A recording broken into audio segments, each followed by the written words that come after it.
We go. So, ladies and gentlemen, welcome to the second podcast of Heavy Nova and the New City Radio. And today, my guest is Mark Christian from the infamous, famous band, The Big F. And he also has a new project called Merle Haggard. And I would like to It's thank you Merle. for showing up. Thank you very much. It's Merle Jagger. Jagger. Merle Sorry, did I Haggard. say Mark? Did I say Merle Haggard? Yeah, you did, but that's okay. That was the idea behind the band name, was to trick people. Freudian slip, yeah, I guess, my sexual relationship with Merle Haggard, By the way, he's heard of Merle Jagger, laughed, and said, "That's a great band name." Yeah, I'm sure it is. Yeah, because it is a great band name. It is a great band name. So, first of all, I mean, I know who you are, and your fans know who you are. And why don't you introduce yourself and tell us a little bit about yourself? Because the world needs to know who you are. Well, great, thanks. I really appreciate that.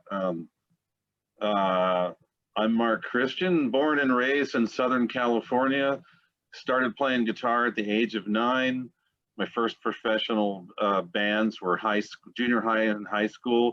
Played proms, parties, casuals. And then I kind of got really lucky at a young age in the late 70s, left high school, went to Las Vegas and played in one of the top Las Vegas shows, which was an Elvis impersonator named Alan. Nice. And Elvis had just passed away. And Oh, wow. somehow this guy managed to capture all of Elvis's real fans. And the show was sold out 13 weeks, 2 shows a night, 6 nights a week. That was my first professional gig. And some of the band members in that band today are famous. So there's Chad Blake, was the guitar player. He's a very successful music producer. You might have heard of him. He's produced Paul McCartney, Sheryl Crow, great guitar player. And we toured the world, which was fascinating for a young person, back then, with this Elvis impersonator band.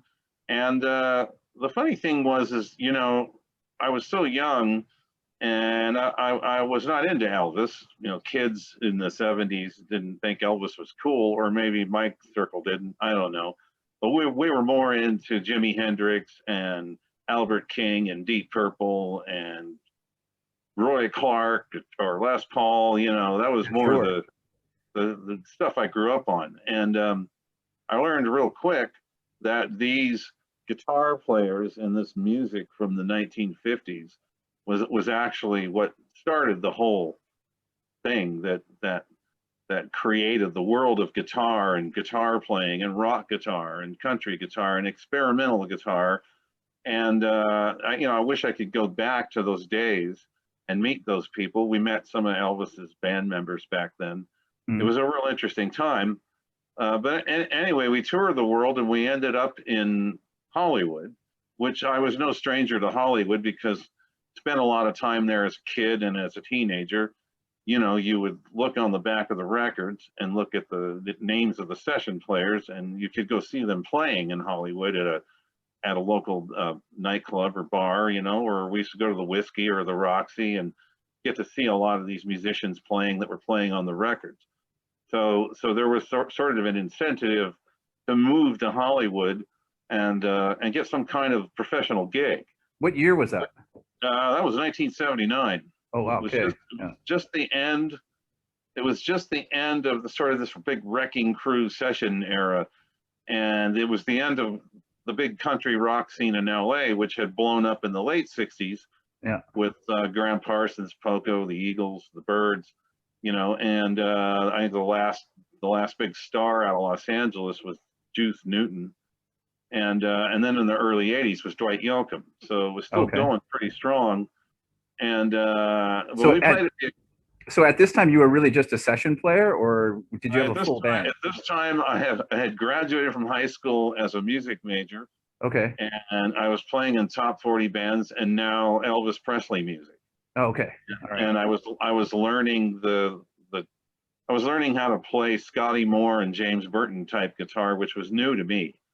I was a teenager with a Stratocaster and a Marshall. I wanted to be Ritchie Blackmore or Jimi Hendrix or Steve Howe or something like that, Right. Who didn't? And yeah, and it became very obvious to all of us, because we're all around the same age. It became very obvious to all of us that music was changing, and this new music was starting to come about, punk rock and new wave music, and these bands were coming out of nowhere, the Pretenders, Tom Petty, Devo, and what's going on? What is all this stuff, Right. And so I knew right away that things were changing and the 70s were over, and I was going to have to reinvent myself if I was going to get some kind of professional gig. Yeah, sure. So we played at the Aquarius Theater, and a friend of mine from high school knew the music producer that produced Stevie Wonder's talking book Intervisions records from the 70s. And he said, "You're a great country player. Let's get you in this band with this famous producer." So I left the Elvis Presley tribute band, and I started working with Robert Margoloff in a country band that he was producing in 1980.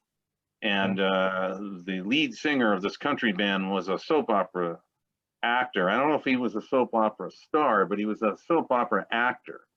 And so who was it? Because when I was a kid, I had to stay home and watch my sisters a lot, so I always had to watch soap operas with my sisters. So who was it?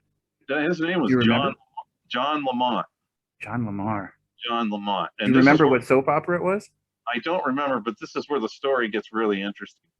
So we went into the record plant, in which no longer exists. At this location, it was a 3rd Street in West Hollywood, famous record plant.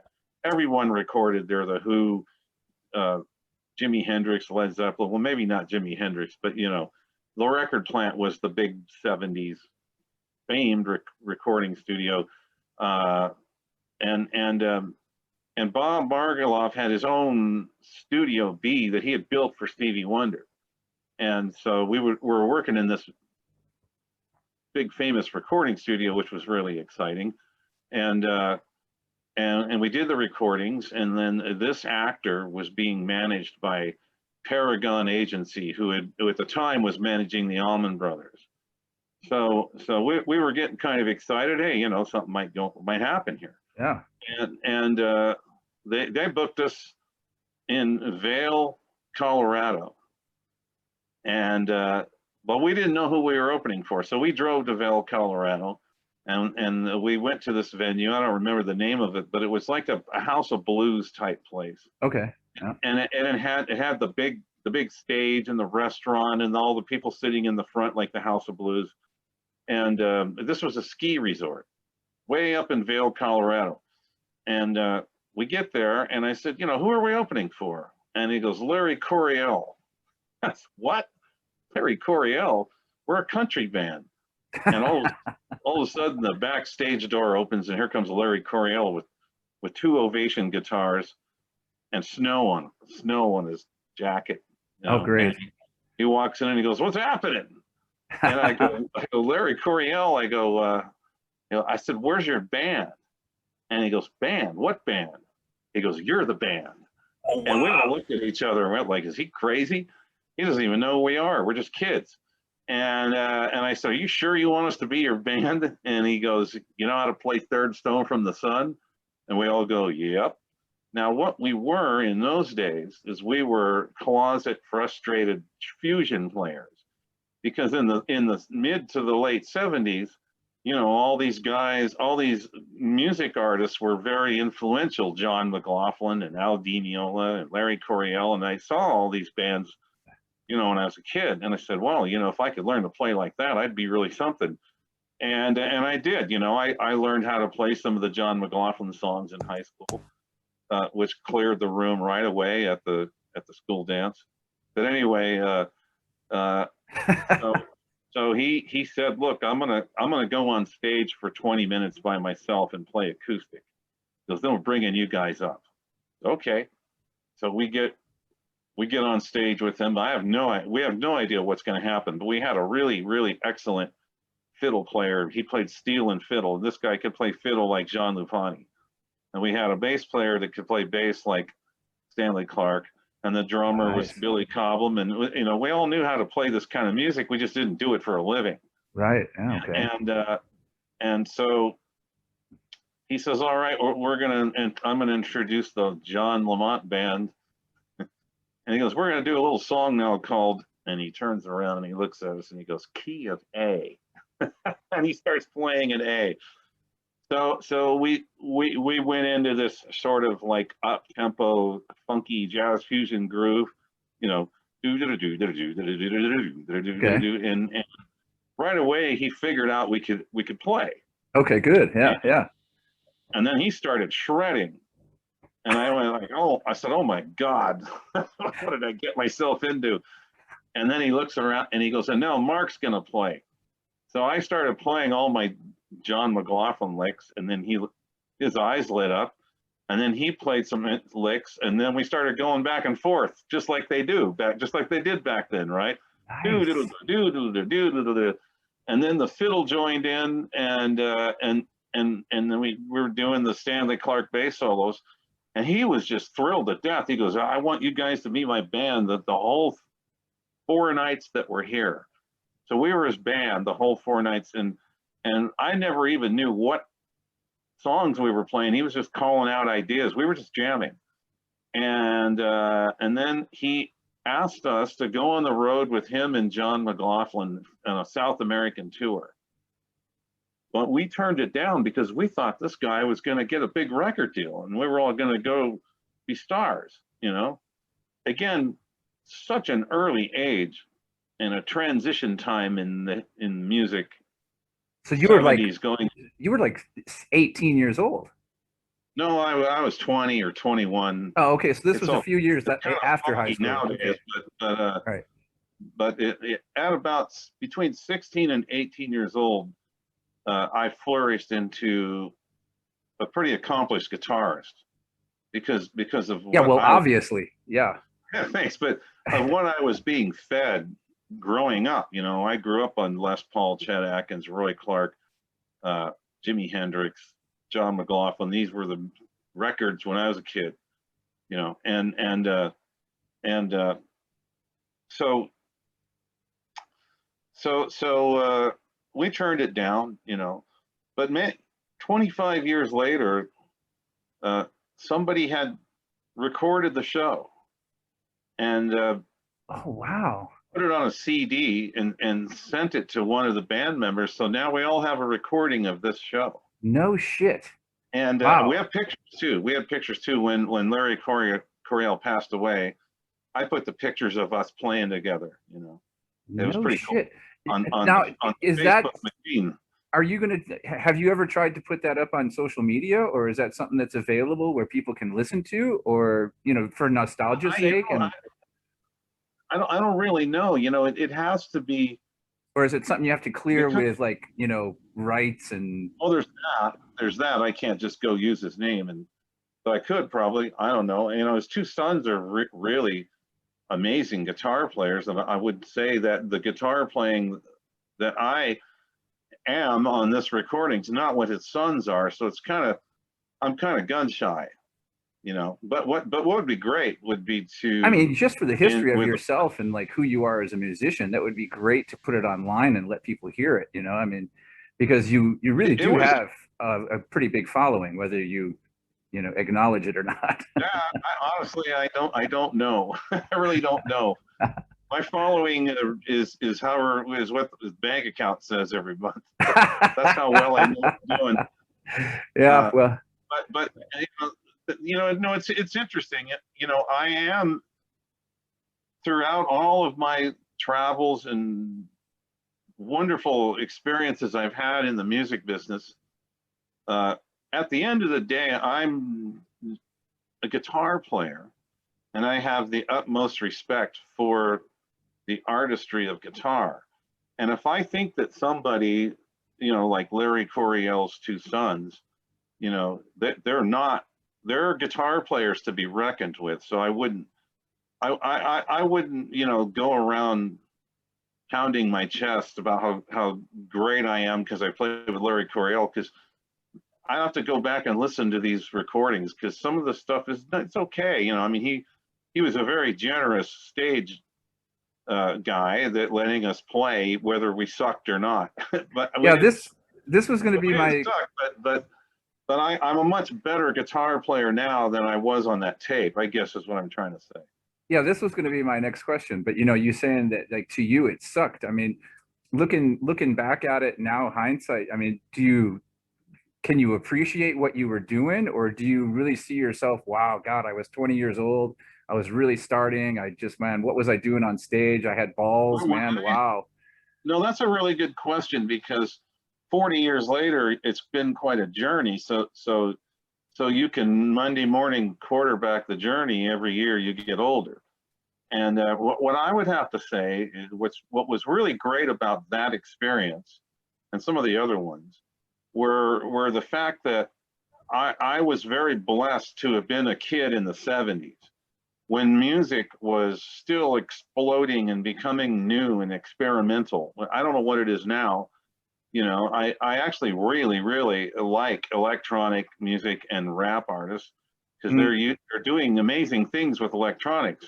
Yeah. But the kind of musician I am and was a very special time where all those bands that I grew up on were it's handmade art. People getting in a garage or a rehearsal room and just jamming, and one artist influences the other. Yes influences King Crimson, John McLaughlin influences Larry Coryell, and so I was a product of those times. And what was great about it was today, I mean, Larry Coryell walking up to kids going, I've never heard you play, but you're going to be my band tonight. Now I can see this happening with the David Bowie tribute band, but with Larry Coryell, it's like, are you kidding me? You don't even know who I am, So I think, dude, we don't live in these times anymore where musicians and music is that loose and experimental. Yeah, I always cite those last 4 years, 3 to 4 years of the 70s, just as important as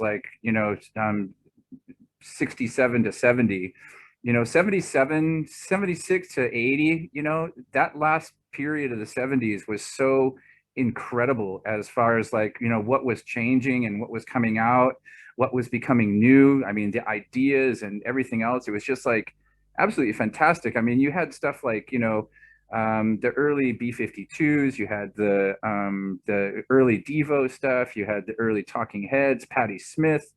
I mean, just I loved all of that music. Yeah, just an absolute freak out of creativity. And sometimes when I look back at it, I'm just like, how the fuck did they come up with this shit? It's like you look at that first record by B-52s and you're like, is it really the drugs, or is it just fucking really pure fucking creativity? I think it's that you're born with. It's just a freak out of music, man, that you're just like, holy shit. And I think it was the same thing that people were saying about that explosion of the late 60s too, was like, holy shit, everybody was like, wow, this is amazing, psychedelia and all that stuff. And but yeah, I totally understand what you're saying, that whole loose and whatnot. I was a concert promoter for a really long time. Really? Yeah. For who? Here in Germany, in Dusseldorf, where I live. And I was a concert promoter for 5 years in a really small underground club, and I was producing psychedelic rock, doom metal, and black metal, and punk rock, and hardcore, and kind of all the subgenre stuff, and so I totally understand the experience. Yeah. Metal. I hope that art form's not doomed. Anyway.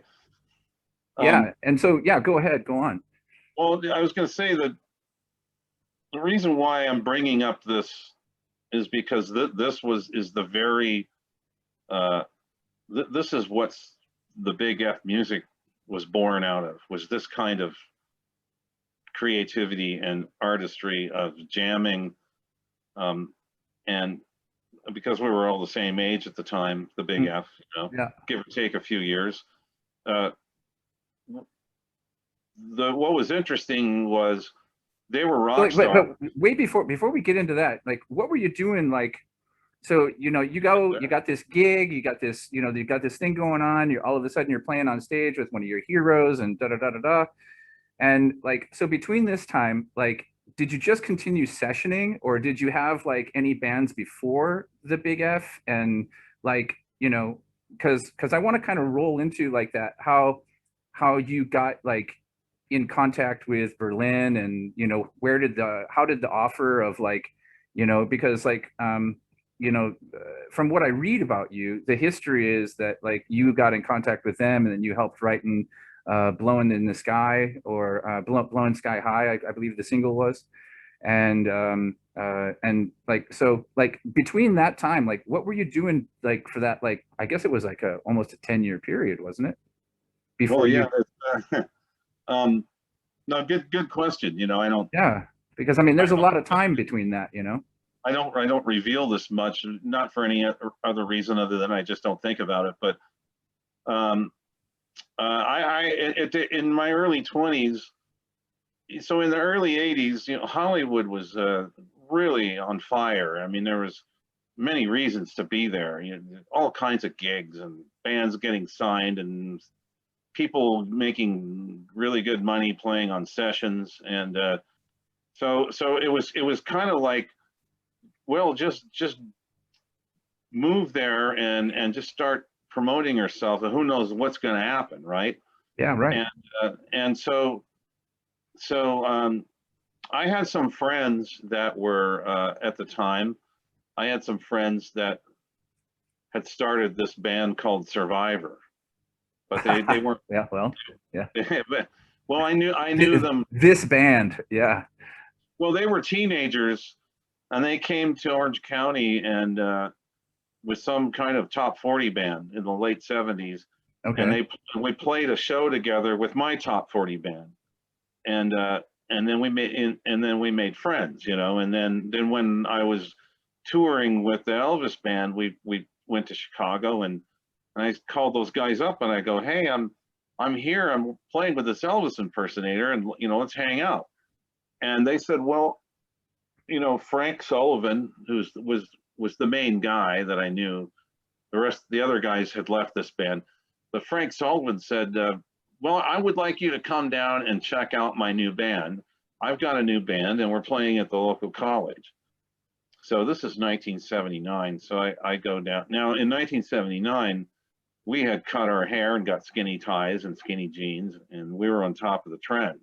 Yeah, right. And because we're traveling and we see what's going on, and we're listening to Pretenders, and we're listening to Sex Pistols on the road, and the Residents, and bands that people are scared that we're listening to these bands, right? Right. Why aren't you listening to Journey or Styx? So I went down to see Survivor, and Frank said, I said, what do you think? And I said, well, I think you need to rethink what you're doing. You guys have these mullets and these bell bottoms, and you're rocking out with, and it's dead. This music's dead. You gotta get with the times.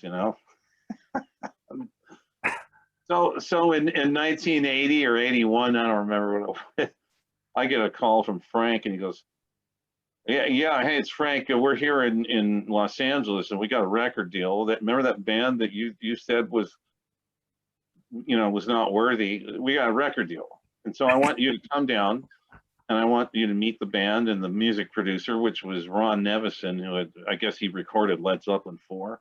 Wow. And well, holy yes, I'll be right down. So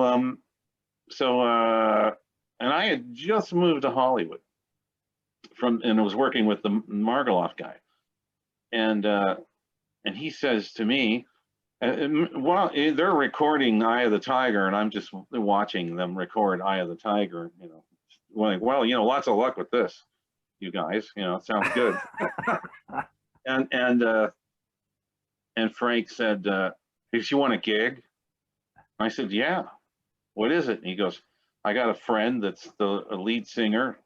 He sings on the Village People records, but he's got a solo deal." And so he hooked me up with this guy, Fergie, Dennis Fredrickson, Dennis Fredrickson Mhm. from Chicago. And Fergie was like the spitting image of the lead singer of Def Leppard, which was a music style that was starting to pop up back then. Right. And I'm real confused at this point. I go, is rock dead or what's going on? You know, like there's the Pretenders and there's the Sex Pistols and there's the Cure and there's Devo and then there's Def Leppard and the Scorpions, and it's like I don't know what's going on. Right. You know, Right. Yeah. I just want a gig, you know. So I went down and met Fergie and we made this record, which I believe never got released, or maybe it did. And the producer who had created the Village People, he said, "Well, this is really good. I want you guys to do the Village People record." So we did this Village People record, and we moved to New York City, and then Cher got involved, and we did some stuff with Cher, and Wow. Cool. so now I'm How is she? How's she to work with? amazing. Yeah. She was one of the most amazing. Not to pontificate. You know, I played and met a lot of big stars, and I you know, it was before they would walk into the room. I was always, well, you know, what kind of person is this? You know, what's this going to be like today? Right. Well, most of them were pretty cool, but she was one of the most wonderful human beings that I've ever met, and she really made us feel comfortable. And I think she said something like, "I really want to appreciate you guys allowing me to come down and hear your songs." And I'm going like, well, okay. Yeah. See, that's Okay. that's humility. I mean, that's really down to earth. Man. Yeah, My whole life I've always had the hots for her, man. Regardless of what kind of music she's ever put out, man, she's just always been like kind of one of my pop idols. you know what's funny about that is when it's a job, and she walks into the room, and I turned that off right away. She was very good looking, but you're not thinking about that. You're thinking about, let's make this happen. Yeah, right. Yeah, of You know, course. I mean, you're in the but room with an icon. Yeah. there was a distraction because the Rolling Stones were rehearsing next door to us. Oh, wow. Did you get to meet them while you were there? No, but we went out. In those days there were phone booths, so we would pretend like we're making a phone call, and then they would walk by us, and we'd go, "Oh, look at that! There goes Keith Richards," you know. And we heard them. They were rehearsing. They were playing "Start Me Up," which we'd never heard before. Oh, nice. But anyway, so she was really really cool, and we were working at the Hit Factory. That was a nice studio. You know, it's a famous studio. Yeah, that's something that not a lot of people can say, that I was in the room next door when the Stones were rehearsing "Start Me Up." That's something that not a lot of people can say. Then these gigs, I started to get more gigs, and I joined the local 47 musicians union, Mhm. and now this is what I'm doing for a living. Yeah, and yeah. and then I was flown to the Bahamas to work with Robert Palmer after that, No shit. and he was great. And Really, Robert Palmer is like one of literally my heroes. If you notice, the name of my podcast is called Heavy Nova. Good. Yeah, What is and it? it's directly from the title of his Heavy Nova record. And he's been like a massive hero of mine ever since I was like a kid.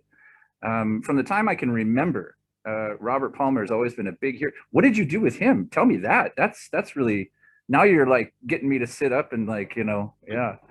Well, I really embarrassed myself, but I got a call. I don't know who I got the call from, Wow, but Kyle. I got it was this guy, Moon Martin. Now, Moon Martin wrote Doctor, Doctor, Give Me the News, I Got a Bad Case of Loving You. Right on. Now, who is Moon Martin? Well, Moon Martin was the guitar player in Linda Ronstadt and the Stone Ponies. Okay. So now we go back to the history of LA. You know, this big music scene in the 70s with all these people. He was one of these guys in the 70s music scene with Linda Ronstadt and in this crowd, Troubadour, playing at the Troubadour, and so Moon Martin emerges in the late 70s and early 80s as a very successful songwriter. So Robert Palmer, as you know, recorded Doctor, Doctor, Won't You Give Me the News, I Got a Bad Case of Loving You, which is when I showed up. And so now Robert Palmer is producing Moon Martin. So the Moon Martin management agency heard about me, and they flew me to Nassau, Bahamas at the Compass Point studio, where they had just recorded Adrian Belew, King Crimson, the Tom Tom Club. I mean, this was the kind of stuff that was going on in this place. Yeah. Wow. Great.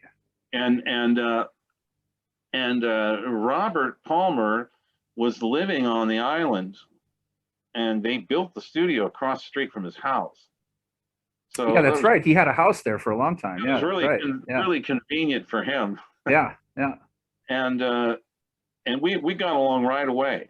You know, we really liked each other, and he really liked my guitar playing, and he was really encouraging me to go all out.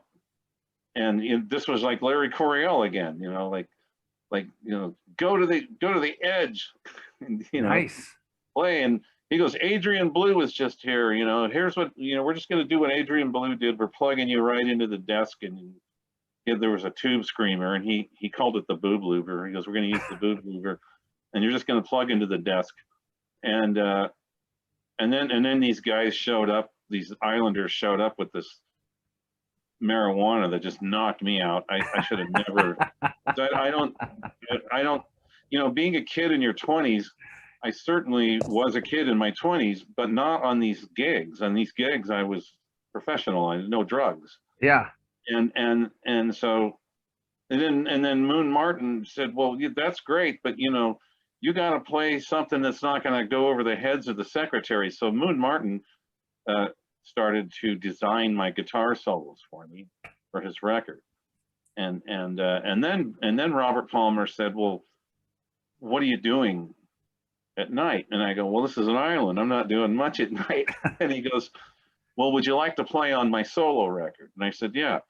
So I was going in there at night, but these guys kept showing up with this pot, and nothing got accomplished. Everyone was so stoned. The engineer was stoned. He was stoned. I was stoned. And we're playing with the knobs, and we're making all this noise, and he paid me, and I left, and nothing ever happened. But what was disheartening about it was he comes out with the Power Station. Oh, wow. And I thought, well, if you like my guitar playing, why did you ask me to join the band? Wow. I really wanted to be the guy in the Power Station. That's okay. Wow. So I started, I started making some really good money, and I said, well, I'm going to get my own record deal, So I got together with this keyboard player chap, and we did this sort of like Tears for Fears 80s thing. Okay. And we got a little record deal with RCA Records and put out one record. And Ted Templeman. What's the name of that? Brothers, that's a Dial M. Dial M. Dial M. And I look like one of those guys, new romantic guys, for 5 minutes. And I was making all these sounds and noises because back then, Adrian Belew was the king of this noise thing, making noises, and this predates Sonic Youth, but I was really into all that stuff. I was into Sonic Youth and Adrian Belew and making noise with the guitar. I would take the guitar strings the E and the B string and take it out of the nut and cross one over the other. And you hit the strings and it sounds like you're banging on some kind of gong. Pretty fascinating. Now that you mentioned, it's like, the name, it rings a bell with me because, I'm a crate digger, I am just obsessive when I get in record shops, and I'm gonna have to look it up again, but you know what? It really rings a bell, and you were playing guitar with them. That was just the keyboard player and I doing everything ourselves. Yeah, wow, now great. The funny thing about Dial M was when Facebook showed up, I started getting these emails from 20 somethings. Are you the Mark M of Dial M? That was my Dial M name. Nice. And I said, yeah, how'd you find me? And they go, you have a huge fan base of millennials, of obscure 80s bands. Right. Yeah. And I said, well, yeah, you got the obscure part right. Right. And there's a fan base today. There's actually a young chap that works at a mastering lab, and he mastered our records on a CD a while ago. So I have them for sale now on the internet. You can stream or anyway. Dial M is doing really well in Japan. And, well, that brings 80s, whole new meaning to the big in Japan thing. all these 80s retro people are always messaging me, this music's great, you guys were great, and it's not bad, the music's not bad. I was not the songwriter.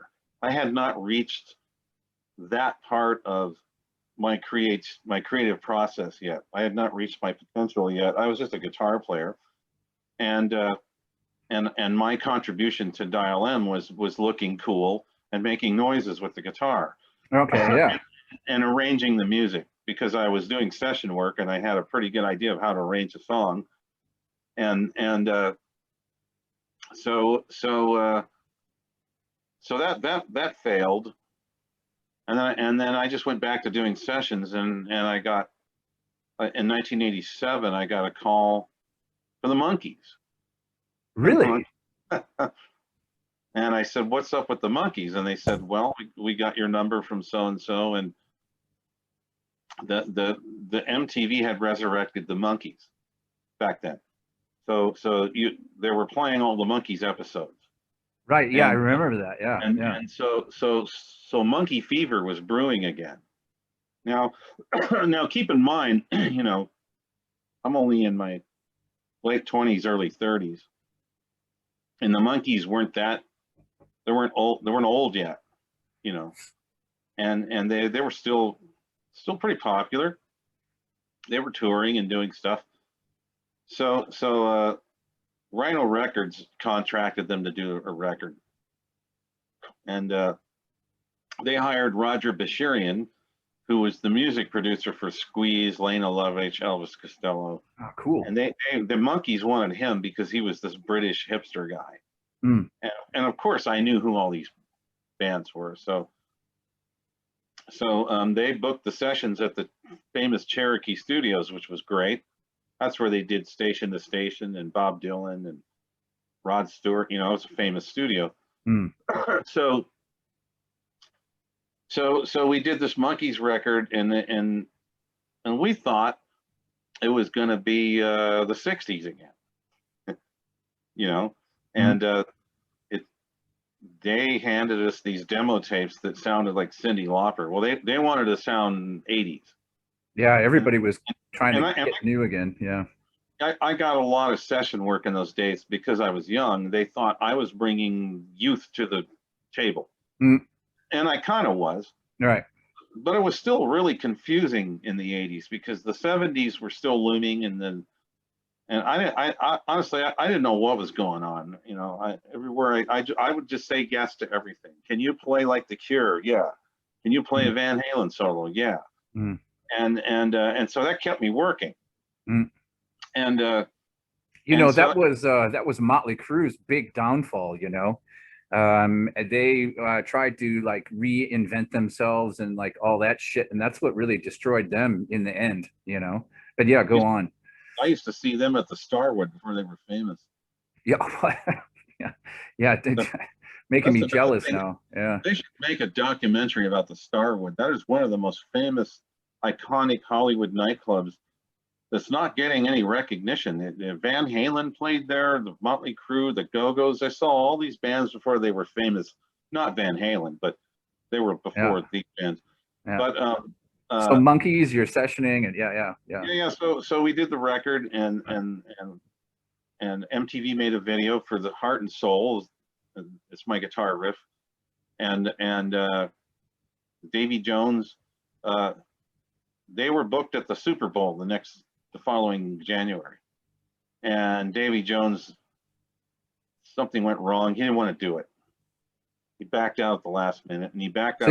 So you played guitar on that single? On the whole record, yeah. A whole record? Yeah. Wow, great. Okay. Wow. There's a fan base for that record. I've been doing interviews for that record all last year. Wow, great. That's cool. That's funny. And I have a gold record, the Monkees. The song I played on ended up on one of their compilation CDs that went gold. So I have a gold record for the Monkees that I hang over the stereo where I played my Monkee records on when I was a kid. Nice. That's awesome, cool. Dude. You know, that's really something, you know. Congratulations. I mean, that's really cool. Yeah, and I just found out that I'm getting a double platinum record for Cher, because this song that we wrote for her, which never sold any records, got put on a compilation CD, and now that's double platinum. No shit. Yeah, so I get, you know. When did you find that out? 2 months ago. All these years later, and then all of a sudden, bam, here it comes.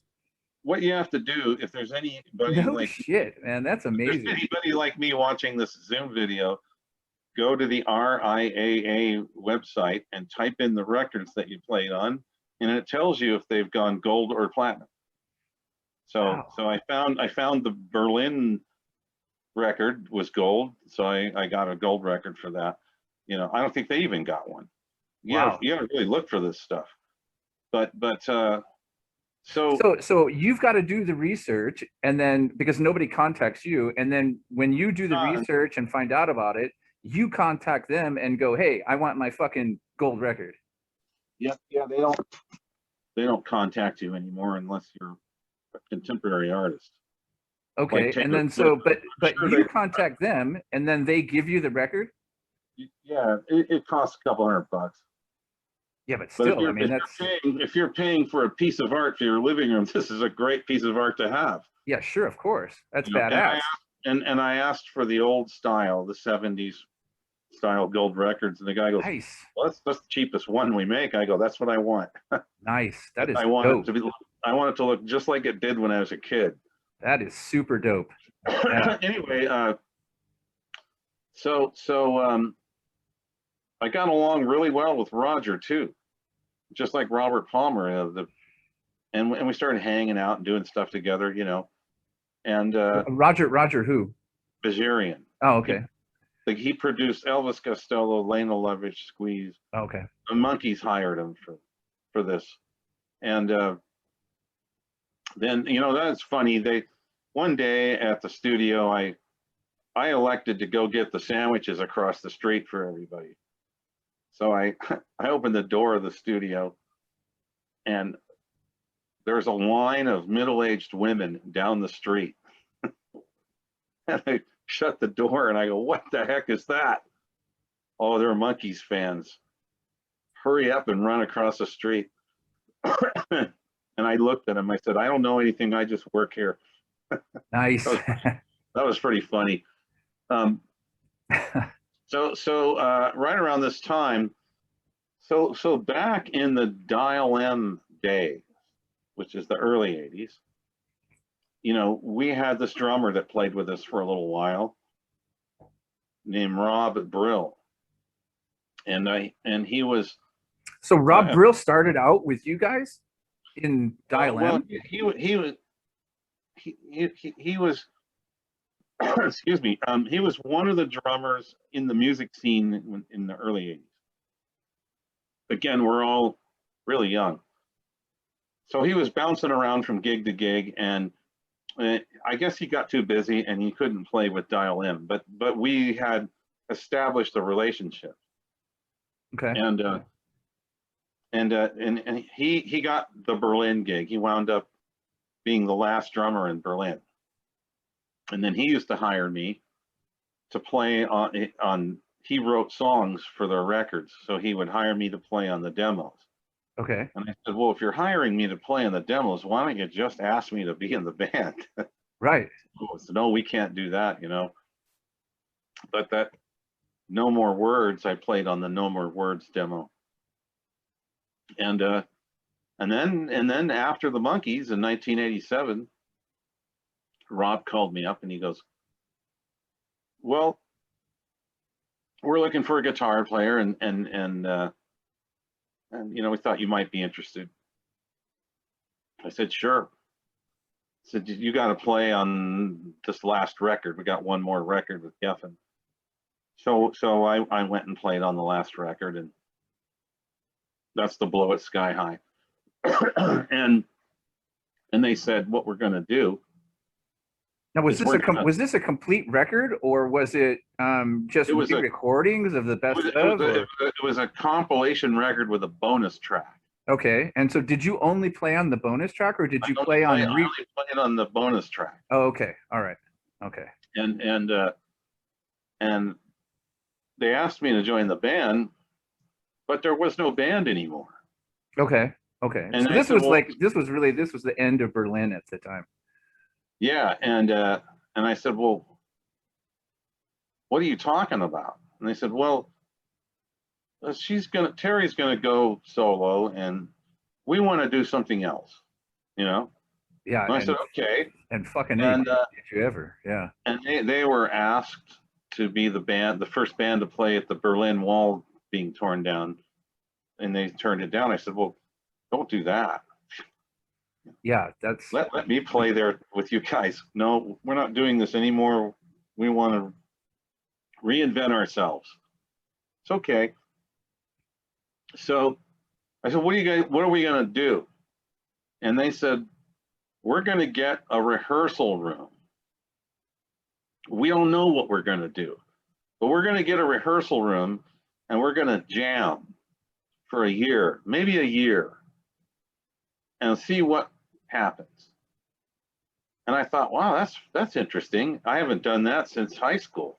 Okay, so for people who aren't like big Berlin fans, who we're talking about is John Crawford and Rob Brill. Yeah, and then you. Yeah, the last incarnation of Berlin was the three of them: Terry, John, and Rob. Yeah, which was the Top Gun era. Yeah. And this Count, Three, and Pray probably had something to do with them being the last three left. Yeah. So this is 1988, and we got a little dumpy rehearsal room in Hollywood, and we started playing. And we started accessing our influences, which were the Cream, for our age group at the time. It was the Cream, it was the Who, Jimi Hendrix. So we had this certain kind of admiration for these drummers: John Bonham, Mitch Mitchell, Keith Moon, Jimi Hendrix on the guitar, Eric Clapton, and then we had our modern influences: The Cure, The Replacements, Iggy Pop. So we were trying to mix all this together, right? And we were auditioning singers, and we kept auditioning singers, and we couldn't find anybody that was going down the same path we were going down. And we, to their credit, they kept their fame under wraps. We're just starting a band, nobody knows who we are. So we got hundreds of demo tapes of singers for 6 months. Can you drop any? Did you interview anybody that eventually went on to do other things, or were they? No, we did have the Gene Lift's Jezebel singer came down for 5 minutes.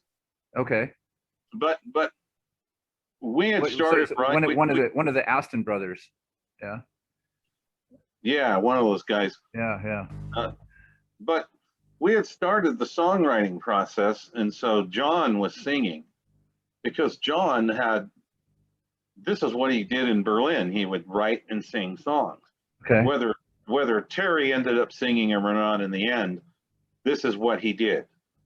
And this is what Rob did. They were songwriters. I wasn't a songwriter yet, except for the Village People. You know, my songwriting contribution was. I should probably correct myself. I think his last name was Aston. Anyway, it doesn't matter. Yeah, no, that's okay. Sorry. Yeah. Again, it's foggy. Yeah. But, I haven't listened to Gene Liz Jezebel since we got, I don't know, 20 years. I saw them playing before the pandemic around here at the Canyon Club. I thought that was interesting. Yeah, Discovery was like a fucking phenomenal record, man. It was classic fucking record. Yeah. So anyway, I lived through the 80s. It was fascinating. Yeah. It's a fascinating time to live in New York City. Yeah. Like I did, and you know, I lived in New York City. I saw Danny Gatton play. I saw the Ramones. Yeah. Wow. You know, I was part of the scene when I was there. It was exciting. It was exciting times. Yeah. You could feel the electricity of the 80s was everywhere, you know, and all these new bands were coming out. But anyway. So what year was this when Berlin broke up? You guys started going in the studio. What year was this? 1988. So 88. Okay. So we 88. Yeah, in the hardcore scene, we call it Crucial 88 because it was like so much happened in 88 that it was like unbelievable. Well, it's important to know that in 1988, the Hollywood, I don't know what you'd call it, the Hollywood metal scene, was reaching a saturation point. So there was Poison, Guns N' Roses, and you know, to not discredit any of these bands, but we used to call them mascara snakes. Yeah, I remember when the girls showed up at school after the Cult tour with the Guns N' Roses t-shirts on, with down the back it said something like booze, boots, and tattoos or something like that. Yeah. And like nobody knew what it was, you know. It was like, who's that? Who? Guns N' Roses? What's that? You know? And like literally nothing. Nobody knew anything about it. You know, it was just some band that opened up for the Cult. You know. And which you know, because I have some questions about this because you played with somebody from the Cult, from yeah. So I got a couple of questions later on for it. So you guys are jamming, you know, and you guys are. I from doing session work, I used to do session work for Mike Klink. Okay. And I met Mike Klink on the Survivor records. Okay. So Mike Klink was a very talented engineer at the record plant. All right, so this is 88. You're jamming with these guys from Berlin, and so how's it going? I'm hanging out with Mike Klink one night. Yeah. And he told me, he goes, I might have my first chance as a music producer. And he goes, I've been throwing this band from Geffen that no one wants to work with. And that was Guns N' Roses. And so anyway, I just thought I'd throw that in there. And after that, I've never seen or heard from him again. Anyway, we're jamming and writing songs, and John and Rob were very keen on what was coming next. I wasn't. I was still confused. What are we doing here? Yeah. And they were playing me recordings of Dinosaur Jr. and Soundgarden, who had not really, no one's ever heard of yet. Not yet, yeah, right. And what was going on was these bands were on small labels and had a following. Right. So there was a buzz, but they were not in the Sunset Strip scene, which was starting to die down at the time. Yeah, Soundgarden was just doing like that was Ultra Mega Okay, and then Louder Than Love, and then that was about it right then. Yeah. And you know, and there were in Hollywood and throughout the whole 80s, you know, everything in Hollywood was a big deal, you know, big record deal, big stars. the Go-Go's, the Motley Crue, Van Halen, you know, we're going to make it big in Hollywood. Right. And this was not out, had nothing to do with this, right? Yeah. And I said to John and Rob, I go, well, these bands are great, but this stuff's not going to sell. Yeah. Right. You Yeah. know? Back in the early 80s. Right. Yeah. And then Soundgarden got signed to A&M because A&M wanted to sign the Big F. Long story short, we got our record deal with Elektra Records, and we ended up, because John was doing all the singing while we were writing, it was decided that he would take vocal lessons from Ron Anderson, who was hold on. Let's go back really quick. So like you're jamming and you don't know what's going on. You're kind of still like kind of in a spaghetti kind of mix. You're like, you know, like how did it coalesce? Like how did the three of you, like all of a sudden you're sitting in the studio and like the three of you are jamming, and then all of a sudden the Big F sound just appears and you're like, okay, now we've got it. How did that, like? Really good question. It goes back to our age group and what we grew up on. So I don't know what was going on with Berlin, you know, emotionally and artistically, because I wasn't there. But we got this rehearsal room, and Rob walks in with a double bass drum set of old Gretsch drums, like Ginger Baker. Nice. And I said, "Are you going to use those?"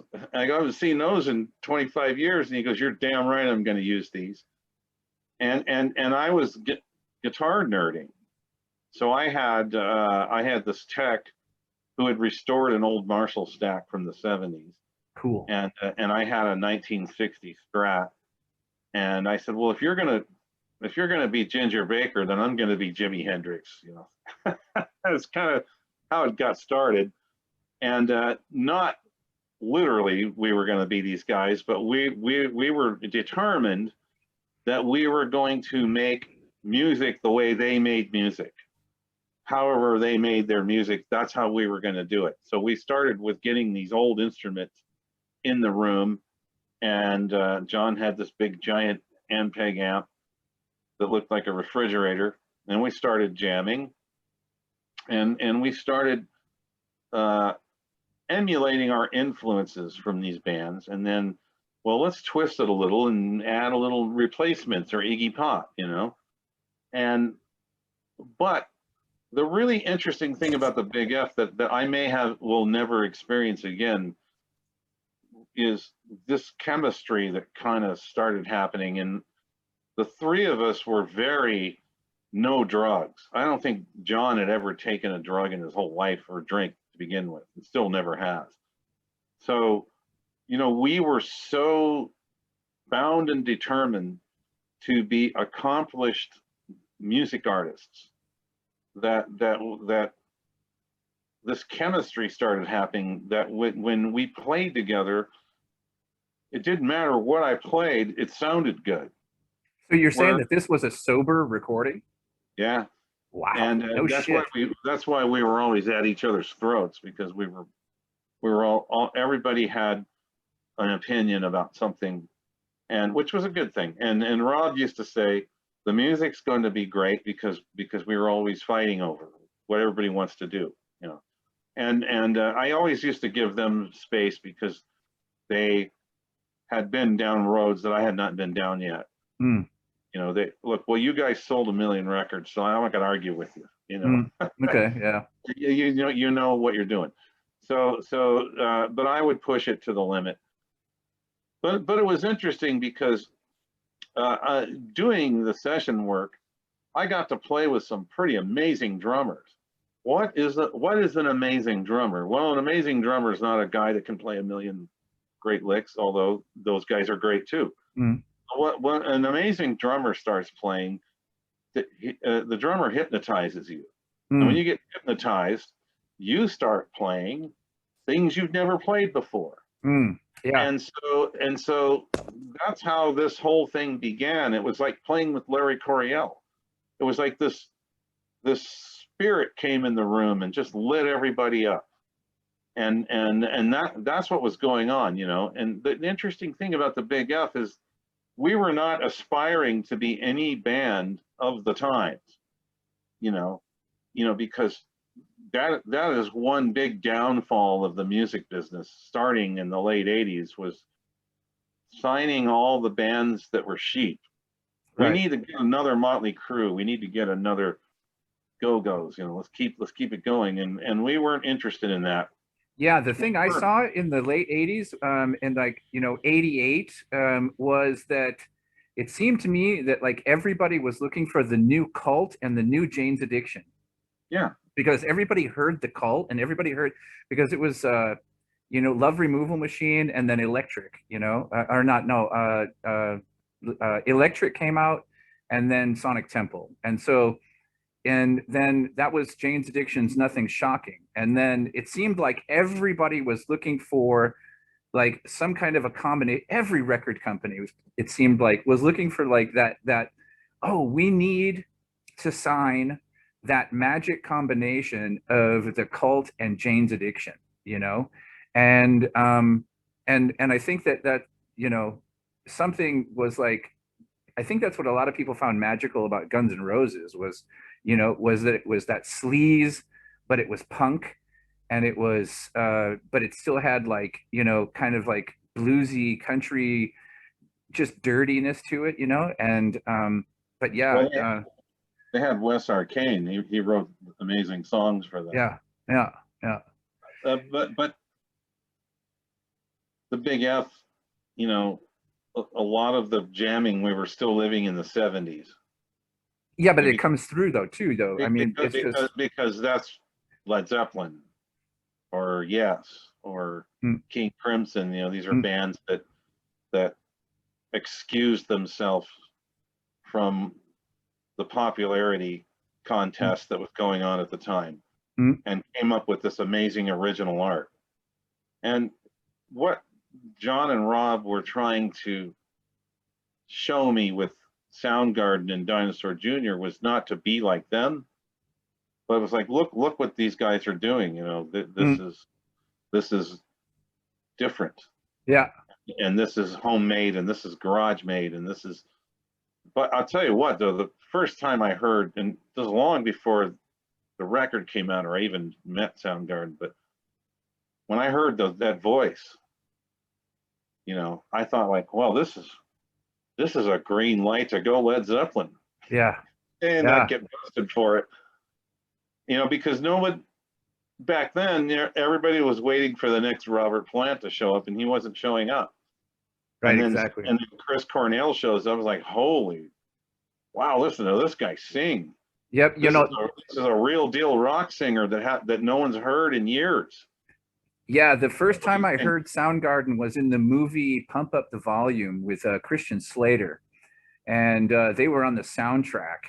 And I can't remember the name of the song, but it was from Louder Than Love, and I think it was Hands All Over. It was the single. I remember that song. Yeah, and the minute I heard that song, I was just like, I ran to the record store, and I was like, is there anybody here that knows this genre?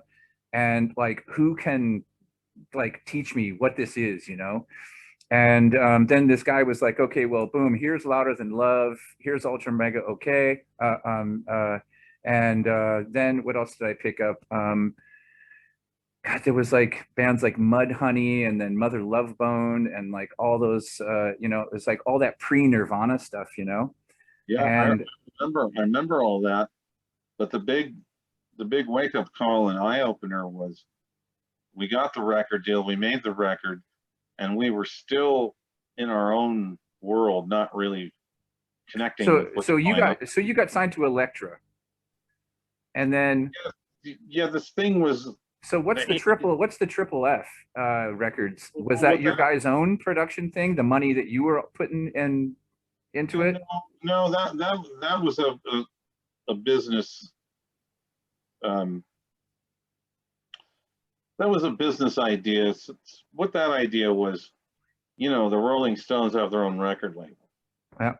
And what was going on back then was bands like Nirvana and Soundgarden, not famous yet, we're on a small indie label with a big following. And the major labels were picking up these bands. And the deal was is that the small label is affiliated with the big label. It's Umbrella. So it was Geffen Records and what's that label from Seattle that all those bands were on? Sub Pop. Sub Pop, yeah. Sub Pop and Geffen, or Sub Pop and Warner Brothers. And so this looked cool. It was a look cool thing. Okay. Because if you were a band that was signed to a major label, yeah, you were immediately not liked because everyone was sick of MTV and Guns N' Roses and Flash and Hollywood and the big deal.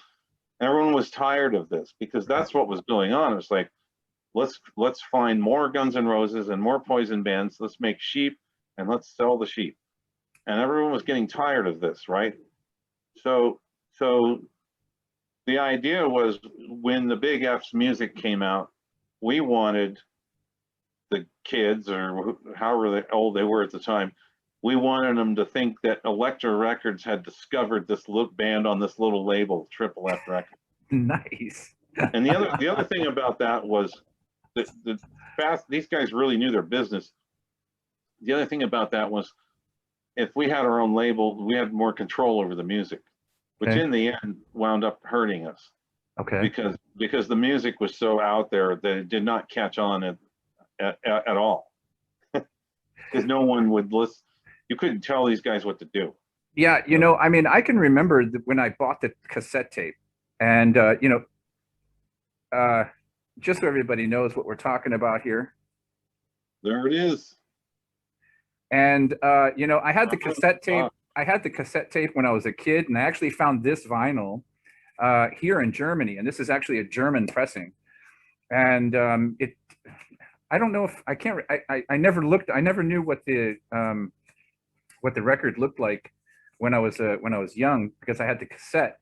But did the record come with a blank sleeve, or was it?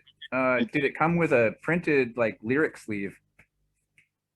No, that was it. But if you look on the back of the record, you'll see nothing. Yeah, there's no information. And there's nobody. That was their idea. Yeah, there was like, who are you? There's like, all it is just the name of the band, the songs, who produced it, mixed it, and then there's like 3 little pictures and who is this? Who are these guys? So like for years and years, it was a mystery to me until like the internet and then I was like, oh, who the fuck are these guys? And then I finally was like, holy shit. And then I found out like these guys are from Berlin. Well, nobody was supposed to know that, but. And then I was like shocked about it, like years later, I was like, what? And then it blew my mind. And then, but yeah, so yeah, back to, so turned out kicking you in the ass. Nobody was supposed to know that, but we ended up touring with Soundgarden for 6 months in 1990. Did you really? The first show was the day after Christmas at the Whiskey. Wow. And, okay. And that was the wake-up call for me because they sold out the Whiskey. Oh, who are these guys? They're selling out the Whiskey. No one's ever heard of them. Yeah. And the Whiskey was full of kids that didn't look like Guns N' Roses. They were just long-haired Doc Martens with big T-shirts and shorts. Well, where's the skinny jeans and the tattoos and the puffy hairdos? None of this.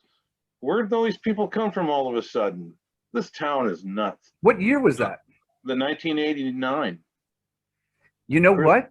Christmas of 1989. You know what? That's the tour that I saw Soundgarden in Detroit. And we didn't play Detroit. We joined later in that year. That's one of my best Soundgarden stories that I've ever, like one of my best concert stories that I ever had. I was on the way to work, and it was like that guy on the radio was like, Soundgarden tonight, the surprise, they're going to play St. Andrews Hall. I immediately turned around in the middle of traffic and went to a payphone and called in sick and I was like, yeah, I'm sick, I can't come in. Lost my job because of that, and drove into the city. Snow, blizzard. I mean, just shitting snow. And I'm waiting outside to go into the show, and I'm like 10 people before the door. Fucking show sells out, and I'm like, fuck, man, I lost my job. I'm like got no gas in my car. I'm like, fuck, I got to panhandle for $5 to get back home. Um, and then some guy walks up to me and he's like, hey, I got an extra ticket. My girlfriend, you know, just booked, just left me, and I was like, are you serious? Your girlfriend just broke up with you and left, and now you have a ticket for me. It's like, no shit, really. And so he sells me the ticket for like $10 or something like that. And so I'm hanging out in the back of the club, smoking a cigarette, and then here comes Ben Shepherd, Chris Cornell, and I forget who the Matt Cameron, yeah, and no, I don't think it was Matt Cameron at the time. Yeah, Could have no, been. no, it was him. Yeah, and so and then here they come outside the club and whatnot, and one of the guys that's standing out there, it's blizzarding, the whole time, and one of the guys that's standing out there uh, breaks open his lighter and starts the big dumpster on fire. And so we're all standing out there warming ourselves by the dumpster, this like total typical like apocalypse looking picture of these long hair freaks, standing out there in blizzard snow. And they got locked out of the club. And Ben Shepherd, like, he's kicking the fucking door in, and I'm standing out there and I'm like, oh my God, I lost my job. I'm standing out in the back of this club with Soundgarden. I'm never going to forget this for the rest of my life. Ben Shepherd's kicking the fucking door in. And yeah, so that was, yeah, that's my Soundgarden story for that exact tour that you played on. Yeah. We started 88, Christmas of 89 at the Whiskey. And that mystery thing that you were talking about was starting to get legs. God, that's like so like that's like right after that. I mean, they were just coming right across the states, and then you joined. Wow. Yeah, and they broke into our dressing room, and they demanded to know who we are. Who the fuck are you guys? They hold up the record, and they go, "What? There's no names on here. Who the hell are you guys?" And somebody had started a rumor that I was Eric Clapton's illegitimate son, and they wanted to know. They wanted to know if that was true. And I knew that this John and Rob were always up to tricks. And I looked across the room and I said, you guys, and they were always pulling some kind of prank to hide who they were in Berlin. So nobody who knew they were, And of course, nobody knew who I was, so they didn't have to worry about me. And then 6 months into the tour, they're throwing vinyl records on stage while we're playing. And the record lands in front of me and it says Berlin. They found out. They found out. Nice. Start throwing Berlin records at us. Nice. That is awesome. That is awesome. So I'm taking it that you guys ended up building a relationship and a friendship and all that. Yeah. Well, when you're on the road for 6 months with 3 bands, the other band was Holy Vaughn. And we all became really good friends. It was a little traveling city. All the crew guys, all the band members, everybody we'd switch buses and ride on the other guy's bus, and little cliques would start. Chris Cornell was very introverted. He was the quiet one. He didn't want to hang out very much with anybody. I always wondered, where is the guy? Where is he? Is he under the bus? Is he in the bay? Where's he hiding? But he was a recluse. Yeah. But the rest of them, we'd go find a lake and we'd go swimming all day in the lake. Cool. Or we'd go to some place that had miniature golf and baseball batting cages. We were always doing stuff together on the road. And then we split up in July because they got one of those big things that was going on back then, Ozfest or Oh yeah. what was the other one called? Lollapalooza. I There was was the that. There was Lollapalooza another was one. the big one, and then the Ozfest, and then It might have been Lollapalooza. That I think yeah, that's I where think they it was Lollapalooza. Yeah. and and uh and so we came back to LA, and KNEC had been playing our song 4 times a day, so we headlined the Palace. It's called the Avalon now, but we headlined this famous Hollywood place. I'd probably get 2,000 people in there. And so the Big F had kind of like made it in its hometown. Okay. And then we started doing the second record, and that's when things got weird because the Elektra Records, who really loved us, said, "Look, the records aren't selling. We got to think of something. So why don't you guys go do your second record and let's get a music producer involved." So we got Ed Stasium. He did like Colorblind and the Smithereens, and let's try to make the music a little more accessible, which didn't go over well with those two guys. What do you attribute like the lack of sales? Was it just bad marketing, or was it just bad touring pairing, or was it, because the record is it's fucking bad ass. I mean, I don't know.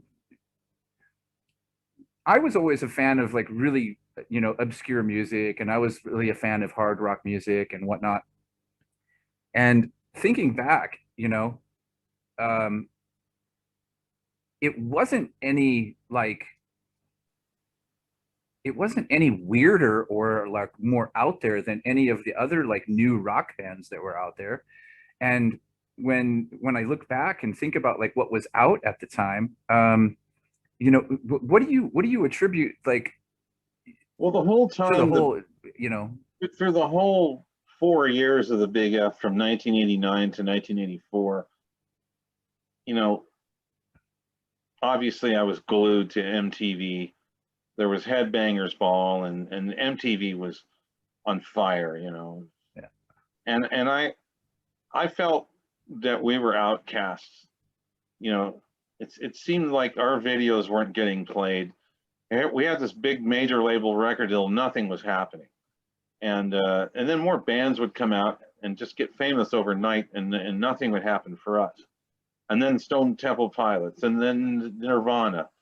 And then the label just said, well, look, it's 1994, music's changing. We're going to let you guys go, and lots of luck. So then Chrysalis Records signed us. And then we put the Is record out on Chrysalis Records, and they went out of business.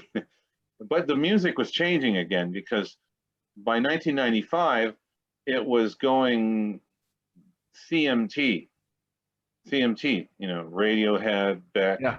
Sheryl Crow, the Ass Ponies, indie rock was blowing up, Weezer, and CMT. So we were none of this. Jane's Addiction is over, Nirvana's over, the whole thing was over. Yeah. The boom had finally, leveled out. To answer your question, what happened? Well, what happened was, I think it was a failure on all accounts.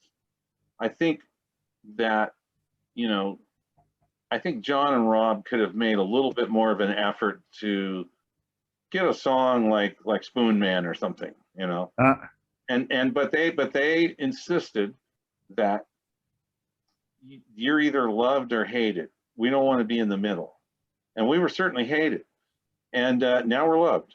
And there was also there was always this question. John's voice is questionable, See, I never understood that, man, because like for me personally, John was a fucking great singer. I thought he was too. To this day, I think he is. And I never understood the negative press on that. Never. I never understood that. I was like, what the fuck, man? This is like, he's a belter. Not only that, but he's the songwriter and the singer. I mean, it doesn't get any better than that. Right. But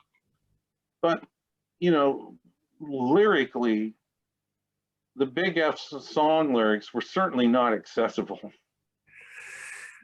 Yeah. to the mainstream audience that Soundgarden, Nirvana, and Stone Temple Pilots and the Screaming Trees created, right? And these guys were veterans of writing hit songs, and they Right. just wouldn't do it. And so you kind of hear a little bit of it in the Is record. There's a couple of songs that kind of have a little catchy thing going, but Yeah. you know, I agree with them. You either go all the way with what you're going to do and stick to it, or you don't. And guy got to meet Steve Howe a few years ago through a friend, and I asked him, "What were you doing back then?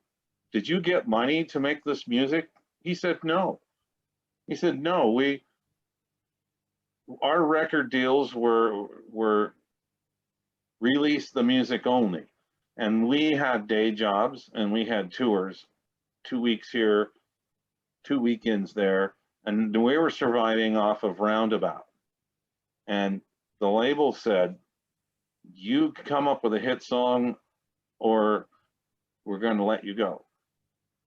So Steve Howe said that him and John Anderson, who, by the way, are the band members, nobody else was. They hired and fired all these guys. Never knew that. So he said, John and I wrote 10 hit songs and gave it to the record label, and they said, great. So they gave us some money and to make this 10-song hit record, Yes record. And Steve Howe says to me, it's funny how 10 songs turned into 3. Oh, close to the edge. yeah. So I said, what happened next? He said, when Close to the Edge came out, all of our records went platinum. Okay. So John and Rob were right. You know, to this very day, any Big F fan is a diehard fan of the music. Yeah. You know, they're not wanting us to change what we do. Yeah. You know, this is what we do. You would not want Led Zeppelin to change what they do. No. You know. No. So I think it was a failure. The record companies failed, and the band members failed, because had everybody hung in there, yeah, we would have grown together as business partners and music artists, and probably would have survived to this day. Yeah. But that wasn't going to happen back then, because this whole Hollywood thing was, you are famous overnight or we're done with you. And yeah, see, I think that's a fucking shame, you know, because there were so many bands that came out during that time that put out really great first records, and then boom, they didn't make it, and then they were dropped, you know. And it's like, you know, like the Four Horsemen, Love and Hate, you know, those bands, you know, Love on Ice, you know, bands that were just really great fucking rock and roll bands, and you know, they didn't hit the gold record or platinum record, and then they were dropped after the first record. And it's such a shame, because you know, as a crate digger back in those days, it was like, wow, another new band, and they were so good, and then they just disappeared. Well, I mean, obviously, in the short story, I became a music producer, and I produced a band that got a big record deal at the end of the 90s. And it was before we go to your music producer stuff, because that's what happened with Is. I mean, so you produce Is, you put Is out, and then, you know, and then it was over. That was it. The whole thing was over. The music scene, the music label went out of business. The music scene had ended. Any band that was going to make it had made it. Yeah. And became a staple, like Stone Temple Pilots, Pearl Jam, all these bands were just being thrown together and put out there while the Big F was struggling to put another record out. Mm. And these bands blew up overnight, and we didn't. And yeah, it's so weird, man. So weird. I just couldn't understand it.